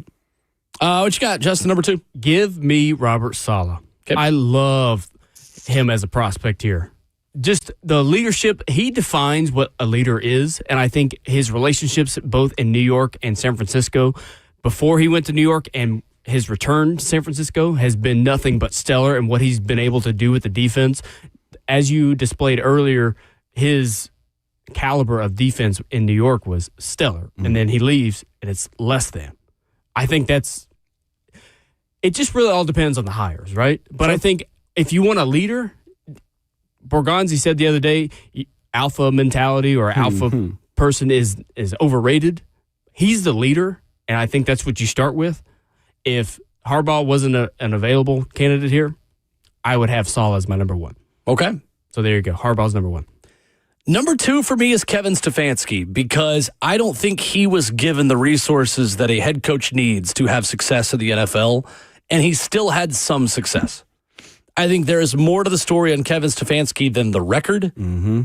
Again, we've been going through some of the draft classes that the Browns had. And yeah, in the interview process, he's going to have to answer the questions for me if I'm in that room of how involved were you in picking Michael Hall at defensive tackle in the second round? Yeah. Zach Zinter, Jamari Thrash, Nathaniel Watson, Miles Harden, Joan Briggs. That's their 2024 draft class. Mm-hmm. Is there anybody with name recognition in that, Ramon? No. Not really. No. Jamari Thrash is a fifth-round pick who has 13 catches now in 2 seasons as an NFL wide receiver.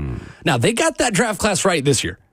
Mason Graham, I think, has a lot of potential, and I think is going to end up being a pretty good football player. Carson Swessinger might be the defensive rookie of the year. Facts. 2.5 sacks, couple of picks, rookie out of UCLA. Quinshot Judkins, I think, is awesome. Harold Fannin had 731 receiving yards this year. Dylan Sampson has shown the ability to be a great change of pace back in the 4th round. It's where you go find change of pace backs. Mm-hmm. Really, aside from the 2 quarterbacks they drafted, they had a great draft class. They didn't do enough of that for Kevin Stefanski. And he still won them 11 games twice and won 2 Coaches of the Year awards. The Deshaun Watson trade, Ramon. The Browns traded their 2022 first and 4th, their 2023 first and 3rd, and 2024 first and 4th round picks. Wow. And paid $230 million fully guaranteed to a guy that's done nothing but cause problems in that locker room, on the football field, off the football field, you name it. Deshaun Watson heard it for the Cleveland Browns. I think the way Kevin Stefanski weathered the storm is admirable. I think his wide zone offense and the offshoot of the Kyle Shanahan system that he runs, that's kind of the Kubiak side of the Shanahan tree, I think is a great fit for Cam Ward. Having the 2 tight ends where one of them is a jumbo lineman, the other one's a tight end, and the play action bootlegs and rollouts you'd put Cam. I think Cam is a perfect fit for the offense that Cleveland runs under Kevin Stefanski. Mm-hmm. Cam's a good fit for a lot of these offenses. I think he's a good fit for that. The Browns have had 3 total playoff appearances since 1999. They had 3 total playoff appearances since 1999. Kevin Stefanski has 2 playoff appearances in 6 seasons. We got to understand the logo on his quarter zips and who he was representing and the success that he had despite who the Cleveland Browns are and the players they gave him to coach. Wow. I think Kevin Stefanski is a great option for the Titans. I agree. All right, who's your number 1? I won't spend much time on my number 1, either, by the way. So, quick amendment. It is 2 William & Mary's alum that changes this entire list. Mike Tomlin and Sean McDermott did not make it, but I just if either of them become available, they're number 1 this for you. weekend. Yeah, absolutely. Fair enough. My number 1. I'll say the same about Matt LaFleur, by the way. There we go. Then we're good to go. Matt Nagy. Wow. Okay, you've been convinced. What changed? It makes the most sense. He's going to come in the CEO role. He's not coming in as a dictator of it all. I think the facilitation of how he's going to end up picking his coaches, what he wants his team to look like, this spin cycle of a coach this spin cycle of a coordinator that he's gone through. I think we got to remove ourselves with what he's going to be asked to do from the point averages that Kansas City's team the last 3 years have done. He's seen what a championship team looks like. I think his emphasis on understanding that you can't do much if you ain't got a good defense, that's what got him canned in Chicago. His defense went to crap. His team went to crap after that. His ego went to crap after that. And then he had to go on this wash and rinse. I think when you look at the style of offense that he's going to ask of a coordinator, as far as what Cam wants to do, going side to side, the building up of the wide receivers, I think he understands what that team looks like without Tyreek Hill and the other weapons. He's salvaged some guys' careers at wide receiver that you didn't think had an opportunity, and you know he's going to be able to run the football too. I look at him as a leveler of all things that this team will need moving forward. And the other part, too, that we heard from Dan Pompei is going to be his reach of coaches that he should be able to tap into this time around that he wasn't capable of in Chicago. He'll put together a better staff than last time. And I'm going to go on what the public, aggregates of information are saying. Matt Nagy to Tennessee. It's the same way that I'm looking at John Harbaugh to the Giants of Cleveland. There are no other names that have been tracked here as much as this one. I'm just settling in. Okay. Matt Nagy, number 1 on your list. That's a fantastic explanation. Well done. Is that fair? I think it's fair. Yeah. I like your comparison yesterday to Mike Vrabel, taking a team from nothing to something in little than a year, maybe 2 years. I like that factor in your explanation yesterday. I'm going to go with John Harbaugh, number one. That's the tweet. It's pretty simple. Yeah. His resume speaks for itself. I don't think he's coming here, but in terms of candidate list, he's top. One of one. 18 years in Baltimore, 3 losing seasons, and one of them just came down to a missed kick by a really good kicker in a windy game. He's a culture setter. He knows who he is. He knows how to win. I think what differentiates him, because the raw numbers between John Harbaugh and Mike McCarthy are pretty similar. Mike McCarthy had MVP-level quarterback play way longer than Harbaugh did. Harbaugh's obviously had that with Lamar, but absolutely. That's, in the grand scheme of his 18 years as coach, is actually a pretty small part of his tenure. I just think that John Harbaugh is the kind of culture setter that this organization needs. The problem is he's also the kind of culture setter a lot of organizations need. Right now, I think he is worthy of someone who would earn a bigger seat at the table and a bigger voice within the organization. It's not just that you give him the ability to make more personnel and staff decisions because you want him, because he has leverage. You do that because he's earned it with what he's done in his career. Very true. And the other difference between him and McCarthy is he sustained his success at one place for 18 years. Mike McCarthy's numbers are good, but it did kind of go south at both of his 2 stops at the end. It just now went south after 18 years at one organization. I think John Harbaugh would be an outstanding choice for the Tennessee Titans. I think he's going to Miami.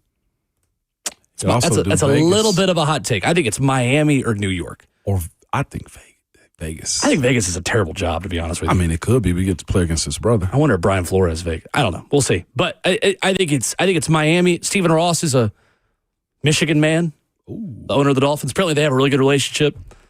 We'll see. I think it's Giants, Dolphins. I'd say I give the Titans an outside shot, but I would be very pleasantly surprised. Also, look at the quarterbacks that Nagy's helped develop, too. Oh, yeah.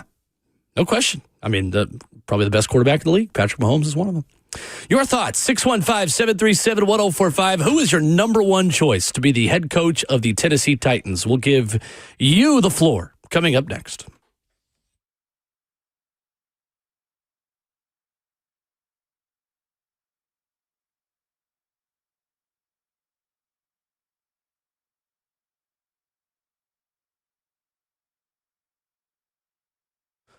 What's up? It's Will Bowling here for my friends at Brentwood Hearing Center. Maybe you found out over the holiday season that you don't hear as well as you used to. Here's another part of it. Maybe you found out that one of your family members doesn't hear as well as you'd like for them to because you're constantly having to repeat yourself. You've been at the company holiday party and you're hearing the table next to you. You're not hearing the people in front of you. Brentwood Hearing Center can help with that. They've got the best technology on the market to address your hearing challenges, not someone else's, but your hearing challenges. They're going to sit down with you, understand the environment you work in, where you're having trouble hearing the most, and they're going to get you a hearing solution that works for your specific needs. 615-377-0420. That's the number. Meet with their team. Find out what sounds you've been missing. You might have no idea how much sounds you've been missing. Check them out online at BrentwoodHearingCenter.com. They'll get you off the sidelines and back in the game at Brentwood Hearing Center, 615-377-0420. Brentwood Hearing Center, better hearing, better life.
9:03, good morning, live from the Circus Sports at the Mint Kentucky Down studio. I'm Justin Hawkins. Half of the national championship is set as Miami took down Ole Miss 31-27 Thursday in the Fiesta Bowl for the college football playoff semifinal. 4 lead changes occurred in the fourth quarter, all capped off by a 75-yard touchdown drive, ending with a Carson Beck rushing touchdown with just 18 seconds remaining, giving Miami the lead, and then a failed Ole Miss Hail Mary attempt gave the Hurricanes the win, who now await the winner of Oregon and Indiana tonight in the Chick-fil-A Peach Bowl. Kickoff at 6:30 on ESPN.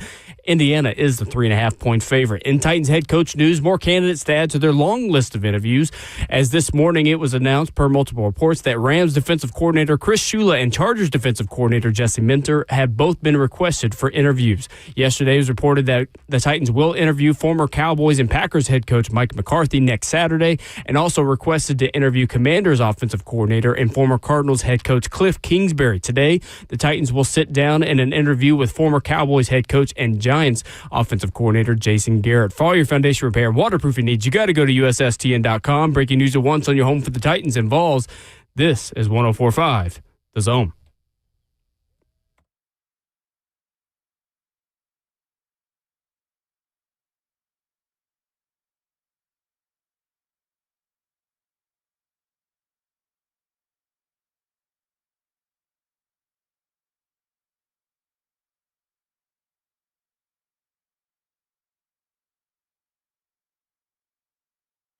Fourth and final hour of the show on your Friday morning. Ramon and Will. Appreciate you waking up with us, making us a part of your morning. Got one more hour for you to wrap up the week. 615-737-1045. Titans have made 3 more requests for head coach. What? I'm just looking at the hell no's that are coming up across our YouTube chat and just Twitter. I looked up and saw it real quick. I was just like, dang. I shouldn't laugh at these people's opportunities to get hired as jobs, but fans want a diamond, and I don't blame them, man. Chris Shula and Jesse Minter, the 2 newest requests made by the Titans. So the full list. Already met with, this is Sharm Sports did a good job putting this out, at Sharm Sports, who is a great follow on Titans content. Interim coach Mike McCoy, Colts DC Lou Anarumo, Broncos DC Vance Joseph, Chiefs coordinators Matt Nagy and Steve Spagnuolo yesterday. Scheduled interview today virtually with Jason Garrett. Tomorrow, a meeting scheduled with Kevin Stefanski. Monday, in person with Raheem Morris. Mike McCarthy next Saturday. Cliff Kingsbury, Arthur Smith, Robert Saleh, Jeff Hafley, Jesse Minter, Chris Shula. The full list as it stands presently. It's a long list. That's a very long list. Churn them. Let's go to the phones. Who's your top choice? 615-737-1045. Titanomics is next. What's up, Titanomics? Good morning, Titan. Good morning, gentlemen. Thank you for taking my call. Yes, sir. Absolutely.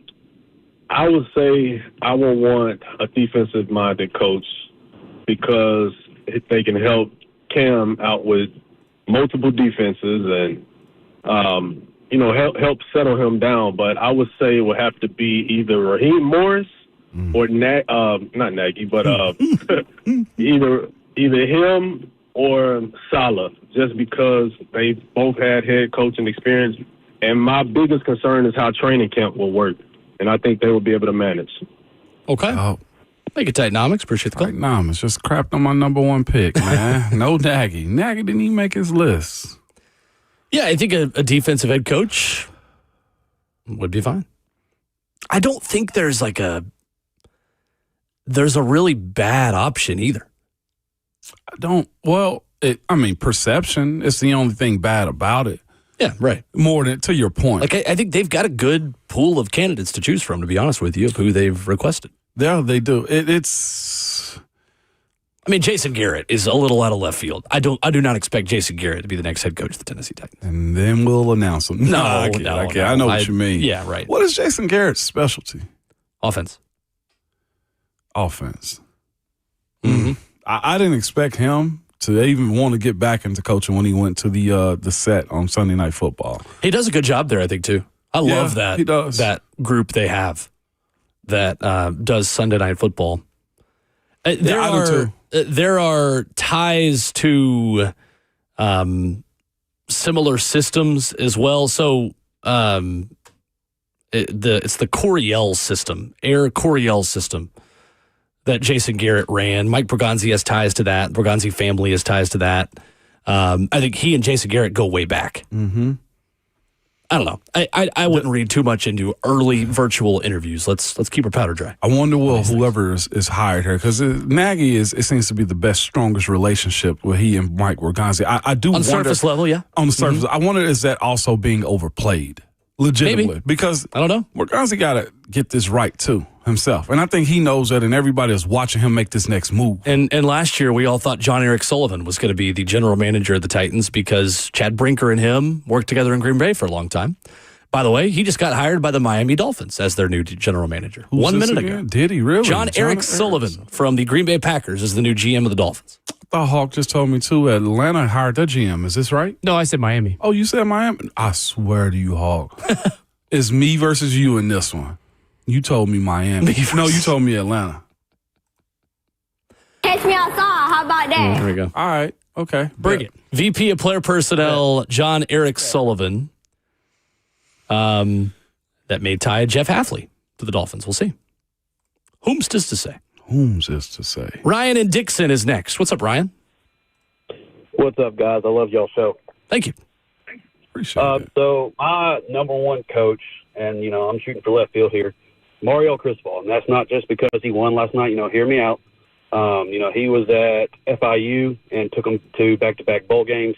He also served as the assistant head coach and offensive line coach for winning a national title with Alabama. Also, Oregon, where he won 2 Pac-12 championships and a record of 35-13. He's known for offensive line play. He's an offensive line guy. He is. And I think he would fit well here. I just want to get your guys' thoughts. Y'all Okay. take care and have a good weekend. Thank you, Ryan. Mario Cristobal, Ramon. College coach. Yeah, I agree. College coach. I think Mario is home. Yeah. I also think that the Titans are not in the position as a franchise to take a risk on someone who's not been an NFL coach. There are some teams that maybe haven't had as tough of a time over the last 2-3 years that can afford to take that risk.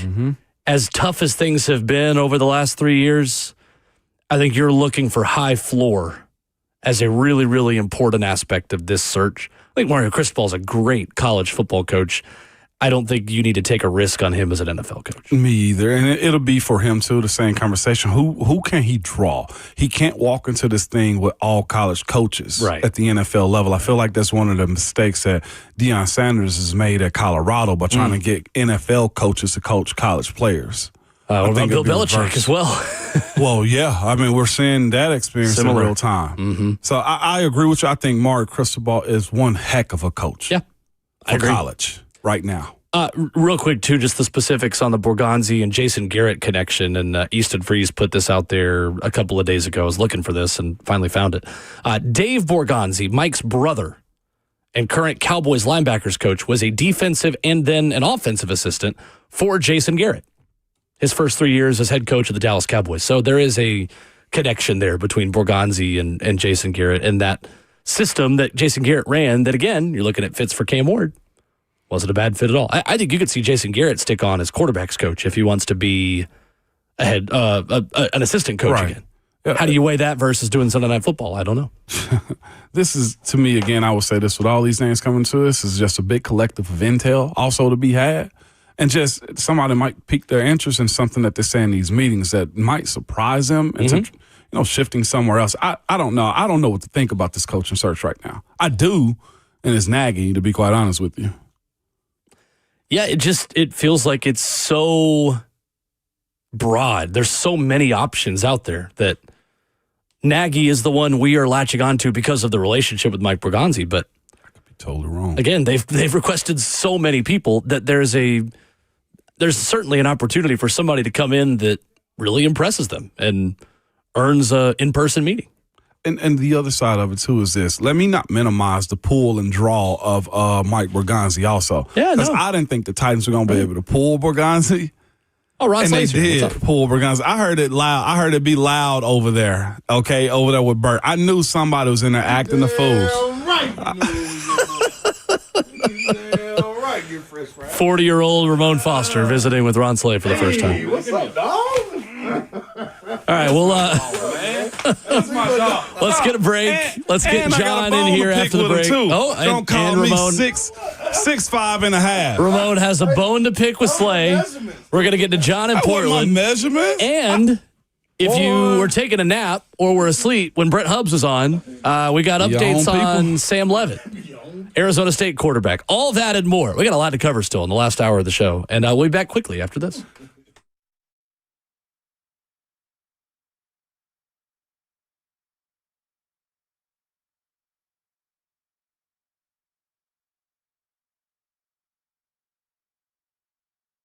Is your concrete in need of repair if somebody that was 6'5" or maybe 6'6" walking on it? What? What I do? I do something wrong? Savage? Well, if your concrete is, shaky and cracked, then you don't want people that aren't 6'8" missing steps as they walk into your house. And you need to call United Structural Systems, okay? It's just a big eyesore out here, man. Whatever is going on to them, I want you to ask them about their polyurethane foam injections. You've heard about USS for a long time. I promise you, it's the same company that's provided superior foundation repair and waterproofing to Middle Tennessee since 1994. Well, they can also fix your sinking or settling concrete. USS uses polyurethane foam injections to repair your sinking concrete in a matter of minutes. Lifted concrete can be walked on immediately or even driven on after about 30 minutes. So, don't go through that long, expensive process of ripping out and replacing concrete. Reach out to the company I trust, man, at USS. You can go to USSTN.com. That's USSTN.com, or call them the old school way at 615-488-7855. United Structural Systems.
Just like that, back at it in studio. Ramon and Will wrapping up the final hour of the week. Ron Slay is here. Ron and Will. Hey, come on. Hawk. It's Ron and Will. We put Ramon out. That's why Ramon ain't Ramon's here. making his way back in the We sent Ramon studio. home, y'all. It's Ron and Will. It's R&W. The letters don't change. Who is that That's what I'm saying. R&W, that's right. The letters don't change. Boy, you look good, man. Boy, you look good. Man, it's good to see my Boy, dog look out like here. money. It smell like it, too, is what they say. Television's Ron Slay. Television's Ron All right, Slay. let's get John at Portland in here. He wants to chime in on top Titans coach options before we talk some balls here. What's up, John? Good morning. What's up, John?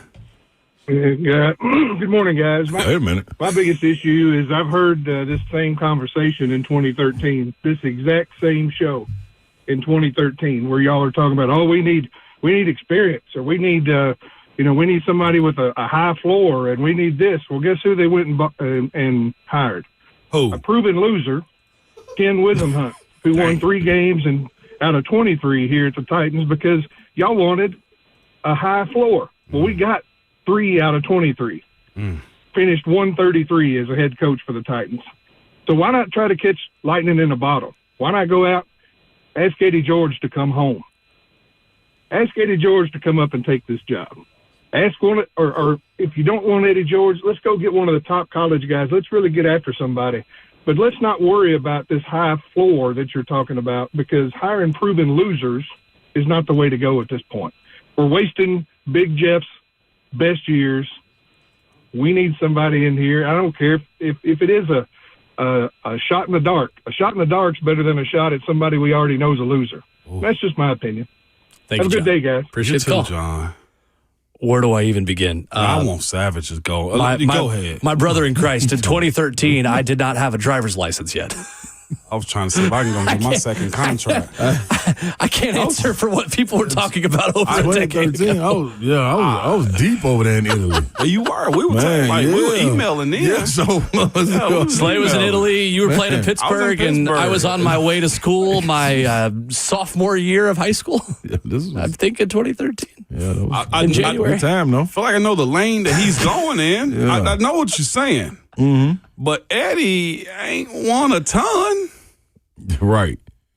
I like getting that old thing back, too. You know what I'm saying? Like Savage, I want an old school Cadillac right now. It is what it is, Savage. I mean, I'm going to drive it every day. It's proven that it's going to be built, worth it. That's right. But this is what you got to understand, too, though. Well, yeah. Like, you saying bring Eddie in and you're hiring a loser. Like, Eddie's never even coached on this level. Like, I think that's where it gets misconstrued for me at times, being able to think guys can take that step up because of the success that they had at a prior stop. And right now he's at, Bowling Green? Bowling Green. I mean, do you really want him to take that leap from Bowling Green to the Tennessee Titans? You know what Eddie did this year? It wasn't a great year. It was 4-8. Yeah, it wasn't a great year this year. That's not to disparage him. No question. I think he's a leader of men, all of that. You know what I'm saying? Like a manager, and you know what I mean, as far as, having people in place to make them, get to it. But come on now. No. Lightning in a bottle, also, just to piggyback off of that, Lightning in a bottle was 2 years ago, Coach Brian Callahan. Yeah. It was Brian Callahan. Yep, that was hot. That was fire hot. He was the numero uno guy coming out of that coaching cycle this time around, though, too. Yeah, that's 2 years ago he was. I understand where you're coming from, John, but because John been around for a while, so I don't want to disparage John. He could have thrown everything when he came on. Like, I got to get this one out. Get this point across right here. Some people would have also seen Mike Vrabel as a proven loser, the way he ended his tenure in Tennessee. And you think they feel like he's a proven loser right now in New England? No. To be real with you, there's the 2 seed. There is no real rhyme or reason to these successes and failures. It's like draft classes. Mike McDaniel was the next guru. Yep. Yeah. Correct? Cliff Kingsbury was the next guru. Lightning in a bottle is great with Sean McVay, but what about Jonathan Gannon? Yeah. I mean, what about Josh McDaniels? I mean, seriously. That was lightning in a bottle a couple of times. Can we just be real about this entire Urban Meyer process? was a college coach. Oh, my gosh. Urban Meyer had won national championships. Yeah, her kicking grown men. What did that, college coaches are just tough because, they hate losing. Yeah. And really good teams lose a lot in the National Football League. How you handle that is important, and it's hard to learn how a coach is going to handle that until they get the job and lose. And then they kick their kickers. There's so much more like that. It took a minute for that. Savage, there's so much more involved than just the coaching success. Yeah. I think Dan Campbell's, let's go with him. The way he reinvested himself into what Detroit needed, not everybody was built for what he was doing at the time either. I know specifically because one of my good friends, Robert Ayers, went up there and said, man, they crazy up here. Yeah. Biting kneecaps off. They had defensive linemen wearing knee braces. They're going to bite them off if not. So. Yeah. I mean, like, legitimately, like, the way he broke down that team to get to this point is, one, he changed the mentality of it. Not everybody's going to be fit for that. Yeah. So you're expecting Jeff to battle through that first, if we're speaking about not wasting Jeffrey's years, right? Yeah. And then on top of that, too, they had an ace in the hole. Mm-hmm. That guy is named Matthew. Mm-hmm. They were able to trade Matthew away to go get more capital. Like Stafford. There's so much into finding that lightning. Like even Ben Johnson, like he's touted as the guru right now in Chicago. He's the hottest thing going right now. But what does he have? He's got numerous first-round draft picks. Yep. He had a quarterback that fit his style. He had on fourth-rounders and stuff. They were able to put together a defense. Kevin Byers leading the NFL in interception. He was washed out here. Yep. He didn't do that great in Philly, and now look at him with balance. We go to Seattle also. Who knew Sam Darnold was going to be this? Last year he wasn't, right? Yep. And now he was a little bit last year too, but there's a lot that go. Jackson Smith and Jigba. This team doesn't have those pieces in place. So it's hard to say, don't go get me a loser. Like, that's why Harbaugh wasn't number one on my list. Mm-hmm. Harbaugh's going to have an option. Yeah, a lot on. Now, unless you're telling me Harbaugh's going to get, in Baltimore, Harbaugh, I would expect, was getting $15 to $16 million a year. That price is probably going to go up here. 20? On top, close to it. On top of telling him, we're going to make you competitive.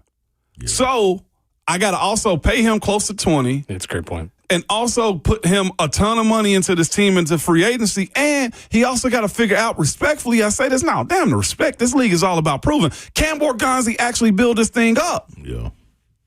I know what you mean, You're John. preaching. But legitimately, you ain't got the keys to this thing. Yeah. If there was a quick fix of one guy that was a slam dunk, they'd be here and we'd be over at the facility covering his press conference. Done. Guaranteed. There's a process that's got to happen. Yep. Done and done. Yep.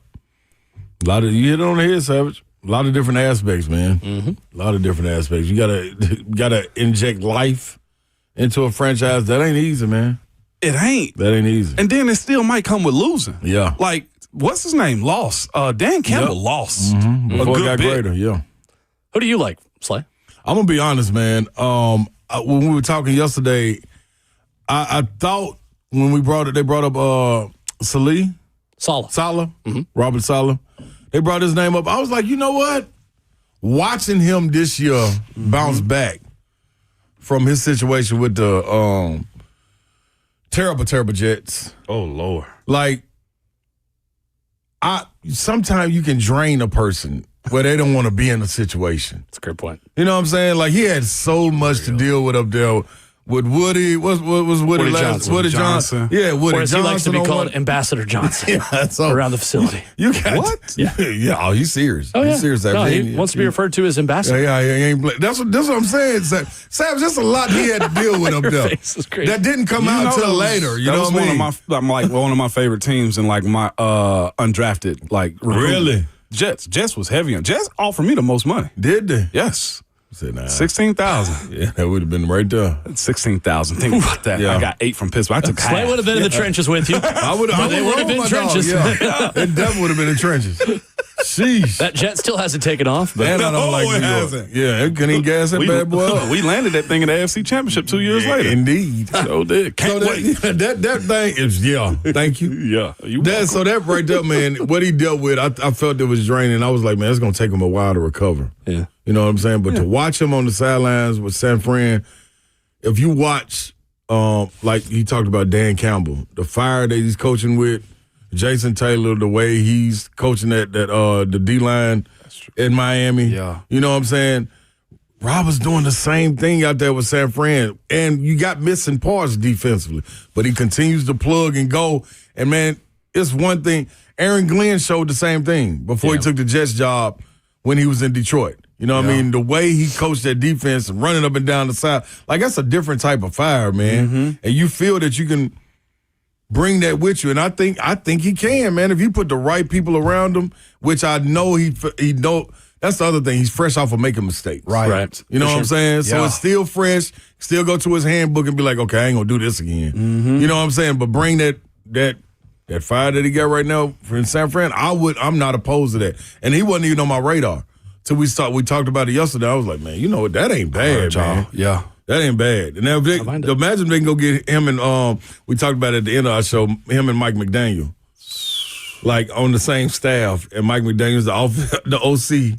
And he's the head, you know what I mean? Can we get Mike McDaniel pants that fit now that he's been fired? No, you got to stay in Caprice. I think when you've got a losing record, I need to see those loafers touching the shoes. I need the loafers to touch the shoes, just a little bit of a crease. We don't need pleated pants. We don't got to go old school with it. We don't need I know what it is. Yeah. He's showing up the Louis Vuitton Air Force One. That's all. That's all it is. Then if you're fitting the culture and the wardrobe of the city you're in, let's get you some nice Lucchese ostrich skin cowboy boots. All right, we can take you over. We'll take you to Tacovas. They got options over there. Yeah. We can take you down Broadway. The smell of leather is going to fill your nostrils. You can think, you know what? Let me get out here and do some boot scooting boogie over there at Wild Horse. All right, all of a sudden I'm a new man. He's still going to wear sunglasses. I'll allow the sunglasses, but for the love of God, man, wear some pants that fit. How much some sunglasses and white buffs? Oh, ain't they about like $2,500 or more? Easy. Yeah, with no basic kind prescription ability. Yeah, that's just none. Yeah, I'm just the lenses. Yeah. Okay. Okay. It's opportunities. Cardiac frames. Like, why not just throw money into the Cumberland if you're gonna That's what they're doing in Detroit. That's why the water got like that. Okay, Detroit lifestyle, baby. I'm halfway kidding. The glasses are cool. I will say that. What's wrong with you? I love a good pair of sunglasses. You came here to play. Yes. All right, we got a lot of time. Yeah, we do. We got plenty. This is what happens. We have so much time. Those listening in the building. Get some spots up. Solid though. He didn't make my top 5. I love him. He might be a year removed, in my opinion. I've been wrong. I can't wait to be wrong on all this. With the way that Jets defense got so much worse when he left. Yes. Fell off a cliff. That to me is that and what the offensive players on the 49ers have said about him. Because, Ramon, how much did you really get to spend time with the defensive coaches in Pittsburgh? Say what? How much did you spend time with defensive assistant coaches in Pittsburgh? Coach Mitchell, Coach Butts, who's down here. All of them. Coach Dick LeBeau. Yeah. We intimate with them. Do you hear me? I'm talking about the way intimate. The way George Kittle and Brock Purdy vouch for Robert Saleh in San Francisco this season has been meaningful to me. Yeah. But it's that way though too. It has to be. Because those guys see me, they're attacking us every single day. They want to talk to you and be quite honest with you, throw little jabs at you just so you know this is your deficiency and we're going to attack you on this today. I ain't going to lie to you. I know they went into that meeting against me in my rookie year. It's like, hey, this the one. We're picking on him today. Getting him, And I've seen them do this, but that's what good teams do. That cohesion and chemistry that you have from one side of the ball to the other, you have to be able to do that because those guys' intentions are very real in how they're trying to make you better. Right. And in the grand scheme of things, make the entire team better. So for the ones that are very secular and how they just don't want to be a part of it, like I don't know Lou Anarumo and those other guys when it comes down to it, but I know that about good coaches. They are very fluid with the other side of the ball. Sure. That's why I would love for them to go. If it was a guy like Saleh who came in, defensive-minded guy, you go get an OC who can look over there and then practice when they battling. Cam ain't got to do so much talking. It's the OC that's sitting there looking like, that'd be great. Looking at the coach like, I got you. Yeah, y'all try to send that little funny little package, little blitz package or whatever. We got you on this. I got him, Cam. You ready? Go and get this next one in. You know what I'm saying? So for sure. Yeah, that's why you got to have somebody that can support him, man. The way David Cutcliffe and John Chavis were attacking each other in practice. Yes, there you go. Brent Hubs tells that story all the time about there'd be rules, and those rules would quickly go out the window when you were at Tennessee. That's what it's about. Absolutely. That's what it's about. I'm for that right there. All right, that's a good transition to Tennessee football.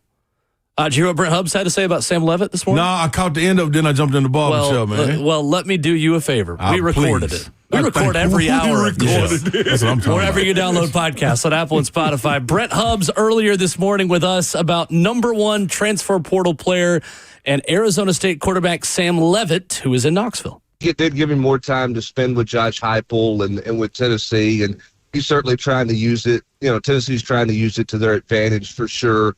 I also don't think Sam Leavitt's going back across the country right now because all indications are he's going to Coral Gables next to see the Miami Hurricanes, who, by the way, weren't home yesterday. And got home in the wee hours this morning, or they're coming home this morning from their game last night. So I think there was some convenience in travel, and also I think he gave him a chance to spend more time with Josh Heupel. And, we'll see what comes of it. I think Sam Leavitt is going to see Miami. I still think he's interested in seeing what Dante Moore does at Oregon. I'm not saying Tennessee doesn't have a chance there, because I think Tennessee's put their best foot forward there. I think they will have a really good NIL opportunity for him out there as well. But I think it's pretty clear that Sam Leavitt is going through this process because he wants to make sure he sees everybody that has interest in him. And everybody knows that Oregon has been on that radar screen with him for the last, really since the middle of October. So when all the rumblings came out that it looked like he was leaving Arizona State, a lot of people immediately said Oregon with him. So I think there's more places to see for Sam Leavitt before he makes a final decision. There you go. Brent Hubs earlier this morning. Saleh, where are you at with Tennessee? Your comfort level with how they have addressed needs of the transfer portal, obviously looking to finish strong with options still on the table, and how aggressive does Tennessee need to be in pursuing the top player in the portal, Sam Leavitt? Right now, to answer your first question, Willie, I'm restless. You know what I'm saying? Like, I'm watching everything else that's taking place, and we've been eliminated from quite some time from the college football playoff, where you're able to go and do your thing. Yes, we had to get ready for Music City Bowl, but that's over and done with. Like, prepare for that how you prepare for that. Let's get it done. The other part, I think you hit it. You made a great point. Like, with the parity and the money being out there and what people going to spend, you know who's spending what. It's relationships. Yeah. And I don't necessarily – I love Heupel. I like sit down and rap with him. Like, I think he's open, you know what I mean? But it took a minute to get there. You know what I'm saying? With him being comfortable in who he is and who he's talking to. He may have been like that already behind closed doors when speaking with athletes. You know, that's a part of his program, or he's recruiting to come in. I don't know that part because I haven't been a fly on the wall. Sure. Dan Lanning and Mario Cristobal, you can see it. Relationship guys. Yeah, you can see that. You can see that right there on the surface. Yeah. You know what I mean? Behind closed doors, I can only imagine behind closed doors if this is what we see on the surface. So that's the only thing that kind of scares me on that. Big time. You know what I mean? Because if it came down to money, Oregon can match whatever, Miami can match whatever, Tennessee can match whatever. It is what it Everybody's is. got money. Yeah. You know what I mean? So what are you putting around them? What looks more enticing? I think Tennessee, when you talk about the receivers coming back for sure, you know what it is. They got a nice freshman down there in Miami. You know what it is. Oregon, they got a history of putting it together. So if all things are even and equal, the only thing missing is that component of what's my relationship player-coach.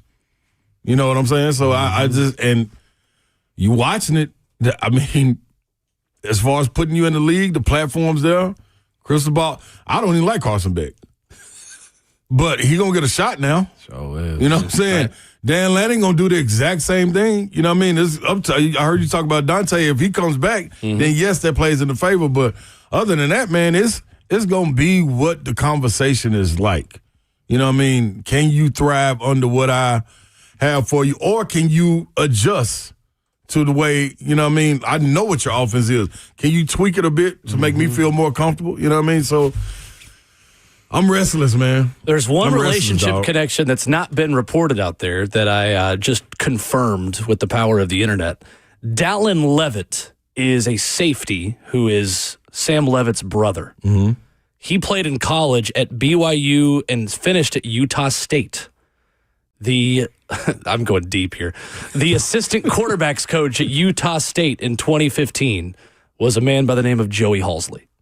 Really? There's a family connection there between Halsley and the Leavitts that I think has helped Tennessee within this process. When all things are equal, that's the tipping factor. It matters. You know what I mean? You look in basketball, baseball, like we done had Tony V on shows repeatedly, and he talks about the relationships, how thin of a line that is, you know what I mean, to bring an assistant in. For sure. And they knew a guy when he was 12. Yeah. You know what I'm saying? Like it's wild, man. It connects. That's the connecting factor for me. It is. Are you into? I mean, it's gonna come down to money on it too. Yeah. He's going to Miami. That was reported by Nakos about an hour ago. And Miami, Nakos, that he's going to go visit Miami. The proof of concept that they can spin and win is a whole lot more obvious than what Texas Tech has done. Texas Tech paid $5 million for Sorsby. Yep. You into paying $6 million for Sam Leavitt though too? Are you? That's the other part. Yes. I like that. Next question. Yeah.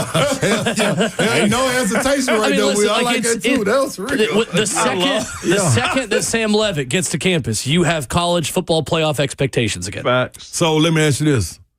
On the heels of that, it's been said that when I say we're talking Tennessee, has been a little tight as far as, all right, I know you want 4, we'll get 2.7. Oh, that ain't it. And negotiate. You know what I'm saying? Hub said that wasn't the case. That's what good, finally. Yeah, Hub said that's not the case. But okay, so my next question is, how was that opened up? Was that opened up because basketball had a strict cap? Did they? You know what I'm saying? But you see what Gillespie came in. Baseball has too. Nate Mint came in and they bonged him over the head. So I'm looking at that to try to say, okay, they opened it up. Football, if basketball opened it up, football get it. I will say this too, just being completely honest and transparent about what I think about Tennessee football and the money in the pocketbook and stuff like that though too.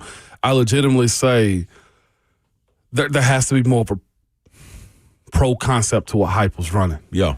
To be real with you, System-wise? System-wise. Yeah. Sorry. If we're separating this versus that, Cam Ward went number 1 overall in that Miami system. Cam Ward, there was a picture of him watching the game, and his back was turned, and he had the wire in his ear listening to the plays because it's the same offense that he's run. And now Carson Beck that's made us all consider him being a higher draft pick than he was.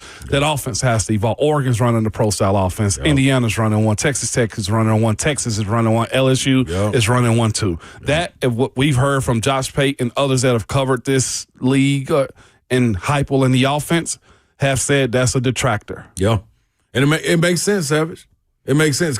So that's why I say, can you tweak it around to where I want to get to? That's been my bet. But if you can't, go get your Joey Aguilars. And that money you was going to spend on Leavitt, go pour it into awesome defense. Yeah. Like, listen, because one thing for sure, goes up, they going to the league all pro whatever, defensive side. You know what it is. Right. You know what I'm saying? So, all right, just go get what you – wide receivers, y'all will be fine. Running backs, y'all will be fine. O-line, y'all will be fine. Go get a guy that you can plug right there and say, this will be – your ceiling is here. Yeah. Now, anything you make over there, that's all bonus, but you're going to have a ball here. Well, because that's the question about the Tennessee system as it pertains to the NFL is it that Josh Heupel's system doesn't work for the NFL, or has he not been a head coach at a legitimate powerhouse long enough to have a talented enough quarterback to make it in the NFL? Okay. Because I think Josh Heupel has elevated 2 guys who wouldn't have otherwise had NFL chances into NFL quarterbacks in Hendon Hooker and Joe Milton. No question. Like, what are they without Heupel?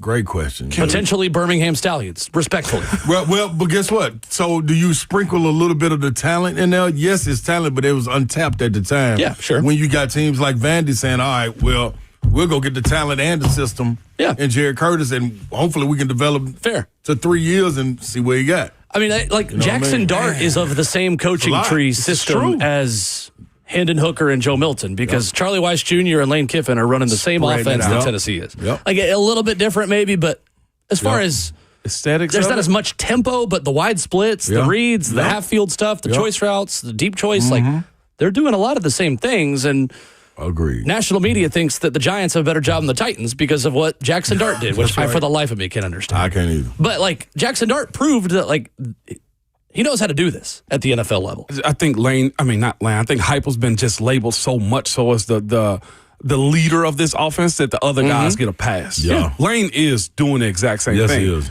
And then the other part, too, offensively for the Vols, they got to have somebody at the next level be successful. I would say Dylan Sampson, having a good year that he has kind of played into it. You need others, like Jalen Hyatt not going to that next level, and I do think that's a one-off for Jalen Hyatt. I don't think Jalen Hyatt was built for it yet. Nah. NFL, they showed pictures of his offseason body, and it still looks like he's sophomore in college. Chris Brazel's the most pro-ready receiver Tennessee's ever had. Yes. Brew McCoy would have been had he not had the injury, in my opinion. Brazel has got to be the loudest soundboard moving forward. Who's the receiver also at the Raiders? Thornton, if he would have stayed Dante healthy, Thornton. he was on his way Yes. too. Yep. Mm-hmm. Let's talk about Tennessee and Florida when we come back. Plus, Ramon apparently has a bone to pick with you, which we've not let. We've talked about Savage. Listen, don't even know. We got short time. Don't you dare. I've never heard you call him Ramon before. Yeah, it's something like that's just what we are. It's a new him in 2026, man. College game day stuff, like he go to Bristol 1 or 2 times, and get on the big network. It really be your own and people. now he got to call people by their first name. Catch me outside. How about that? the theme of the day. Yeah. Fist Fight Friday continues Fist after Fight this. Fridays. Hey, man.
Wrapping up the show on Ramon and Will, 104.5 The Zone.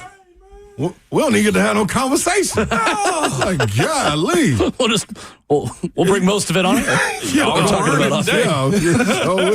Yeah, don't get it out the mud. Hey. All right, real quick. I have a hot take about Tennessee basketball. Get it to me, Willie. This is prefaced with the fact that if Nate Ament becomes the guy we think he can be in March, this may be a moot point. Mm-hmm. If I'm Rick Barnes, talk about where you put your money and how you recruit. I like where you're going.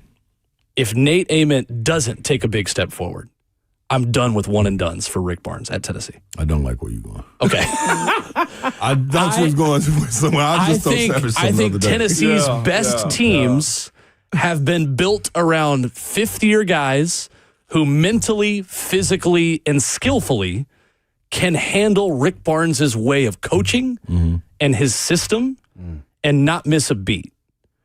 It feels to me like this team's untapped potential starts with the fact that it was built around Nate Ament to be a Dalton Connect, and he's not ready to be that player yet. Tell me where I'm wrong or tell me where you agree, because I preface it, it's a little bit of a hot take. No, I don't think it's that hot, though. Okay. I think it's a good take. Where I agree with you is when you go get the one and done, you have guys, say you're going to get a Keon Johnson or Julian Phillips or one of those guys that come in, Kennedy Chandler. The caveat for those guys, they're coming into a, like Savage always say, it's got bones there. You're coming into a program with bones already there. You know what I'm saying? So you're plugging those guys, not to necessarily take you over the hump, but like you said, if they live up to their potential, we're going to be fine. You know what I mean? Regardless if they do or they don't. Like this Tennessee team is a Sweet 16 team, regardless if Nate Mint lives up or doesn't. You know what I'm saying? With the emergence of the guys coming off the bench, Amari Evans, Mari Abram, Dwayne Brown, just these freshmen. You know what I mean? Jacoby Gillespie. Sure. Like it looks like he's not waiting anymore. It's like it is what it is. So that's one part of it. The other part is when you go get the fifth-year guys, you don't get the opportunity to wait. You got to hit. Exactly. You know what I'm saying? So the Chaz Lanier has to hit. If Chaz Lanier does not hit, that team's not good. If Dalton Connect doesn't hit, the team's not good. They are solid, but you need a guy to be able to take you over the hump. So I like the reason he's able to do that is because of him going to go get the high school guys. And, you know what I mean? And building up the program, you know what I mean? And supplementing here and there. Bishop Boswell, the developmental players who have stepped up. You know what I mean? And look at the guys if he can get them to stay. If he could have gotten them to stay, we're not even talking about this because Nate Mint as a freshman with that potential, this team is on cruise control because you got Cam Carr there if he don't leave. Fair point. Who's averaging 21. You know what I'm saying? Remember, if you think back 2 years ago, I continuously came on the show and said, man, I'm telling y'all, the guy with the most pro potential, this is what DK being on the team, is Cam Carr. If he hadn't hurt his wrist. Yep. And then Chaz Lanier came in. Yeah. And it was like, it stunted his growth. Chaz came in, caught fire. Yeah. He had to sit 2 or 3 games with his wrist, and it was like, then this is when the mindset of the transfer portal, you can't stockpile no more. Fair. You know what I mean? If he would have thought about, I got to sit out a whole year, maybe I don't transfer. That's a great point. And go in. Maybe I sit right here, get healthy, come in here. Now you got Chaz and Cam and Jemiah and Zakai. And good God. The same reason like Georgia doesn't have the same level of defensive backs. Bingo. You can't stockpile anymore. Bingo. Yeah. So that part is different, man. You got a slim. It's a gray area, man. Wherever you can get those guys to plug in, you got to be able to retain. And he wasn't able to retain. He was able to go get key guys for his system as Gillespie, Nate Mint. Fair. You know what I mean? Troy Henderson coming in. Bishop Boswell, who ain't really played that role. Yeah. Amari, you know what I mean? Amari Evans coming in. All these guys trying to prove. This whole backcourt was the question. You know what I mean? And all of them are proving it, but the guy that was tabbed to be the guy outside of Gillespie was Mint, and everybody else done kind of hovered past him. And it's like, come on now. Come on with us. Like, we got you. Come on. So if you reach it, so I don't think there's no far-fetched. It ain't far-fetched. What happens, or who's had a scenario like Nate Mint if he projected in the 20s, not in the teens anymore, and he comes back? Who's had a scenario like that? Like, was DeJuan Wagner Jr. supposed to be a one and done? Yeah, DJ. So guys like that, this is the problem. So it's a layer deeper when you talk about guys that come from the East Coast. And also too, everybody's continually saying Nate Mint is young. Like there's been a lot of growth. Question. Yes. And his expectation weight is high, body mass, all that. Even just handling the ball and everything else. So all right. But to your point, guys like DJ Wagner, Boogie Flan, all of these guys that are tabbed those one and dones that come from the East Coast, not Midwest, like Detroit, like Darius A-Cup Jr. or anybody. Those guys get tabbed early, so it's easier. I was just talking about our guy, Brandon Knight. You know what I mean? And he was like, dog, you don't know how difficult it is for y'all. So for y'all to make it out the South or the Midwest or somewhere like that, in basketball, it's different. Once we get to 8th grade up here, we tabbed as the one. We on all the publications. Basketball's born up here. Yeah. They push it. When I went up to ESPN in Bristol, everybody in that building is related to basketball. Oh, you know what I'm saying? Like it's totally different than being at the SEC Network where it's football first. Right. You know what I mean? Like yeah, they talk about NFL primetime and all of this stuff, but East Coast hoops, that's basketball. It's NBA world too. Dude, right? I got to be. Everybody knew me. I was like, whoa. I was like, man, I forgot I was cold like this. Yeah. Television's Ron Slay. Yeah, man. Hell yeah, I'm Tennessee. Yeah, you know what it is. Yeah, I gave y'all teamwork. But down here is secondary because it's going to be football that walk in the room first. You know what I mean? Fair. So you got to take that. But to your question about Nate, they meant somebody that's been like that maybe didn't bloom right away, maybe late 20s. Colin Murray Boyles was one. Okay. At South Carolina last year was his sophomore year, but the year before, he was really good as a freshman. You know what I mean? But he came back and went lottery. Okay. You know what I'm saying? I do. So, I think that's a great comparison. That's where I thought you was going. I was like, man, if he continues to do this and don't boom. Stick around. Like, why? You're not going to fall. No. You're in that conversation already. Okay. You know what I'm saying? So, I wouldn't leave. Beef up a little bit, stick around. Yeah. Ego-wise, this group, the only reason I bring this up, because you were hardened early. Yeah. Like, your era, it was different. It was different. Yeah. Can they handle this with all the voices? I think Nate's made the right stuff. I think he's a little Mature bit for his different. age. I also don't think that man agrees that Marcus' skill wing. We talk about it all the time. I think Nate Ament's just now figuring out he's one of those guys. Oh. Remember early in the season, I said, man, if you watch over the course of the game, at the end of the game, he's going to have 17, 8 rebounds, 6 assists, 4 steals, you know what I mean, 2 blocks. But it's going to be over the course of the game. Yeah. When you watch A.J. DeBansa or somebody like that, it's going to be quick.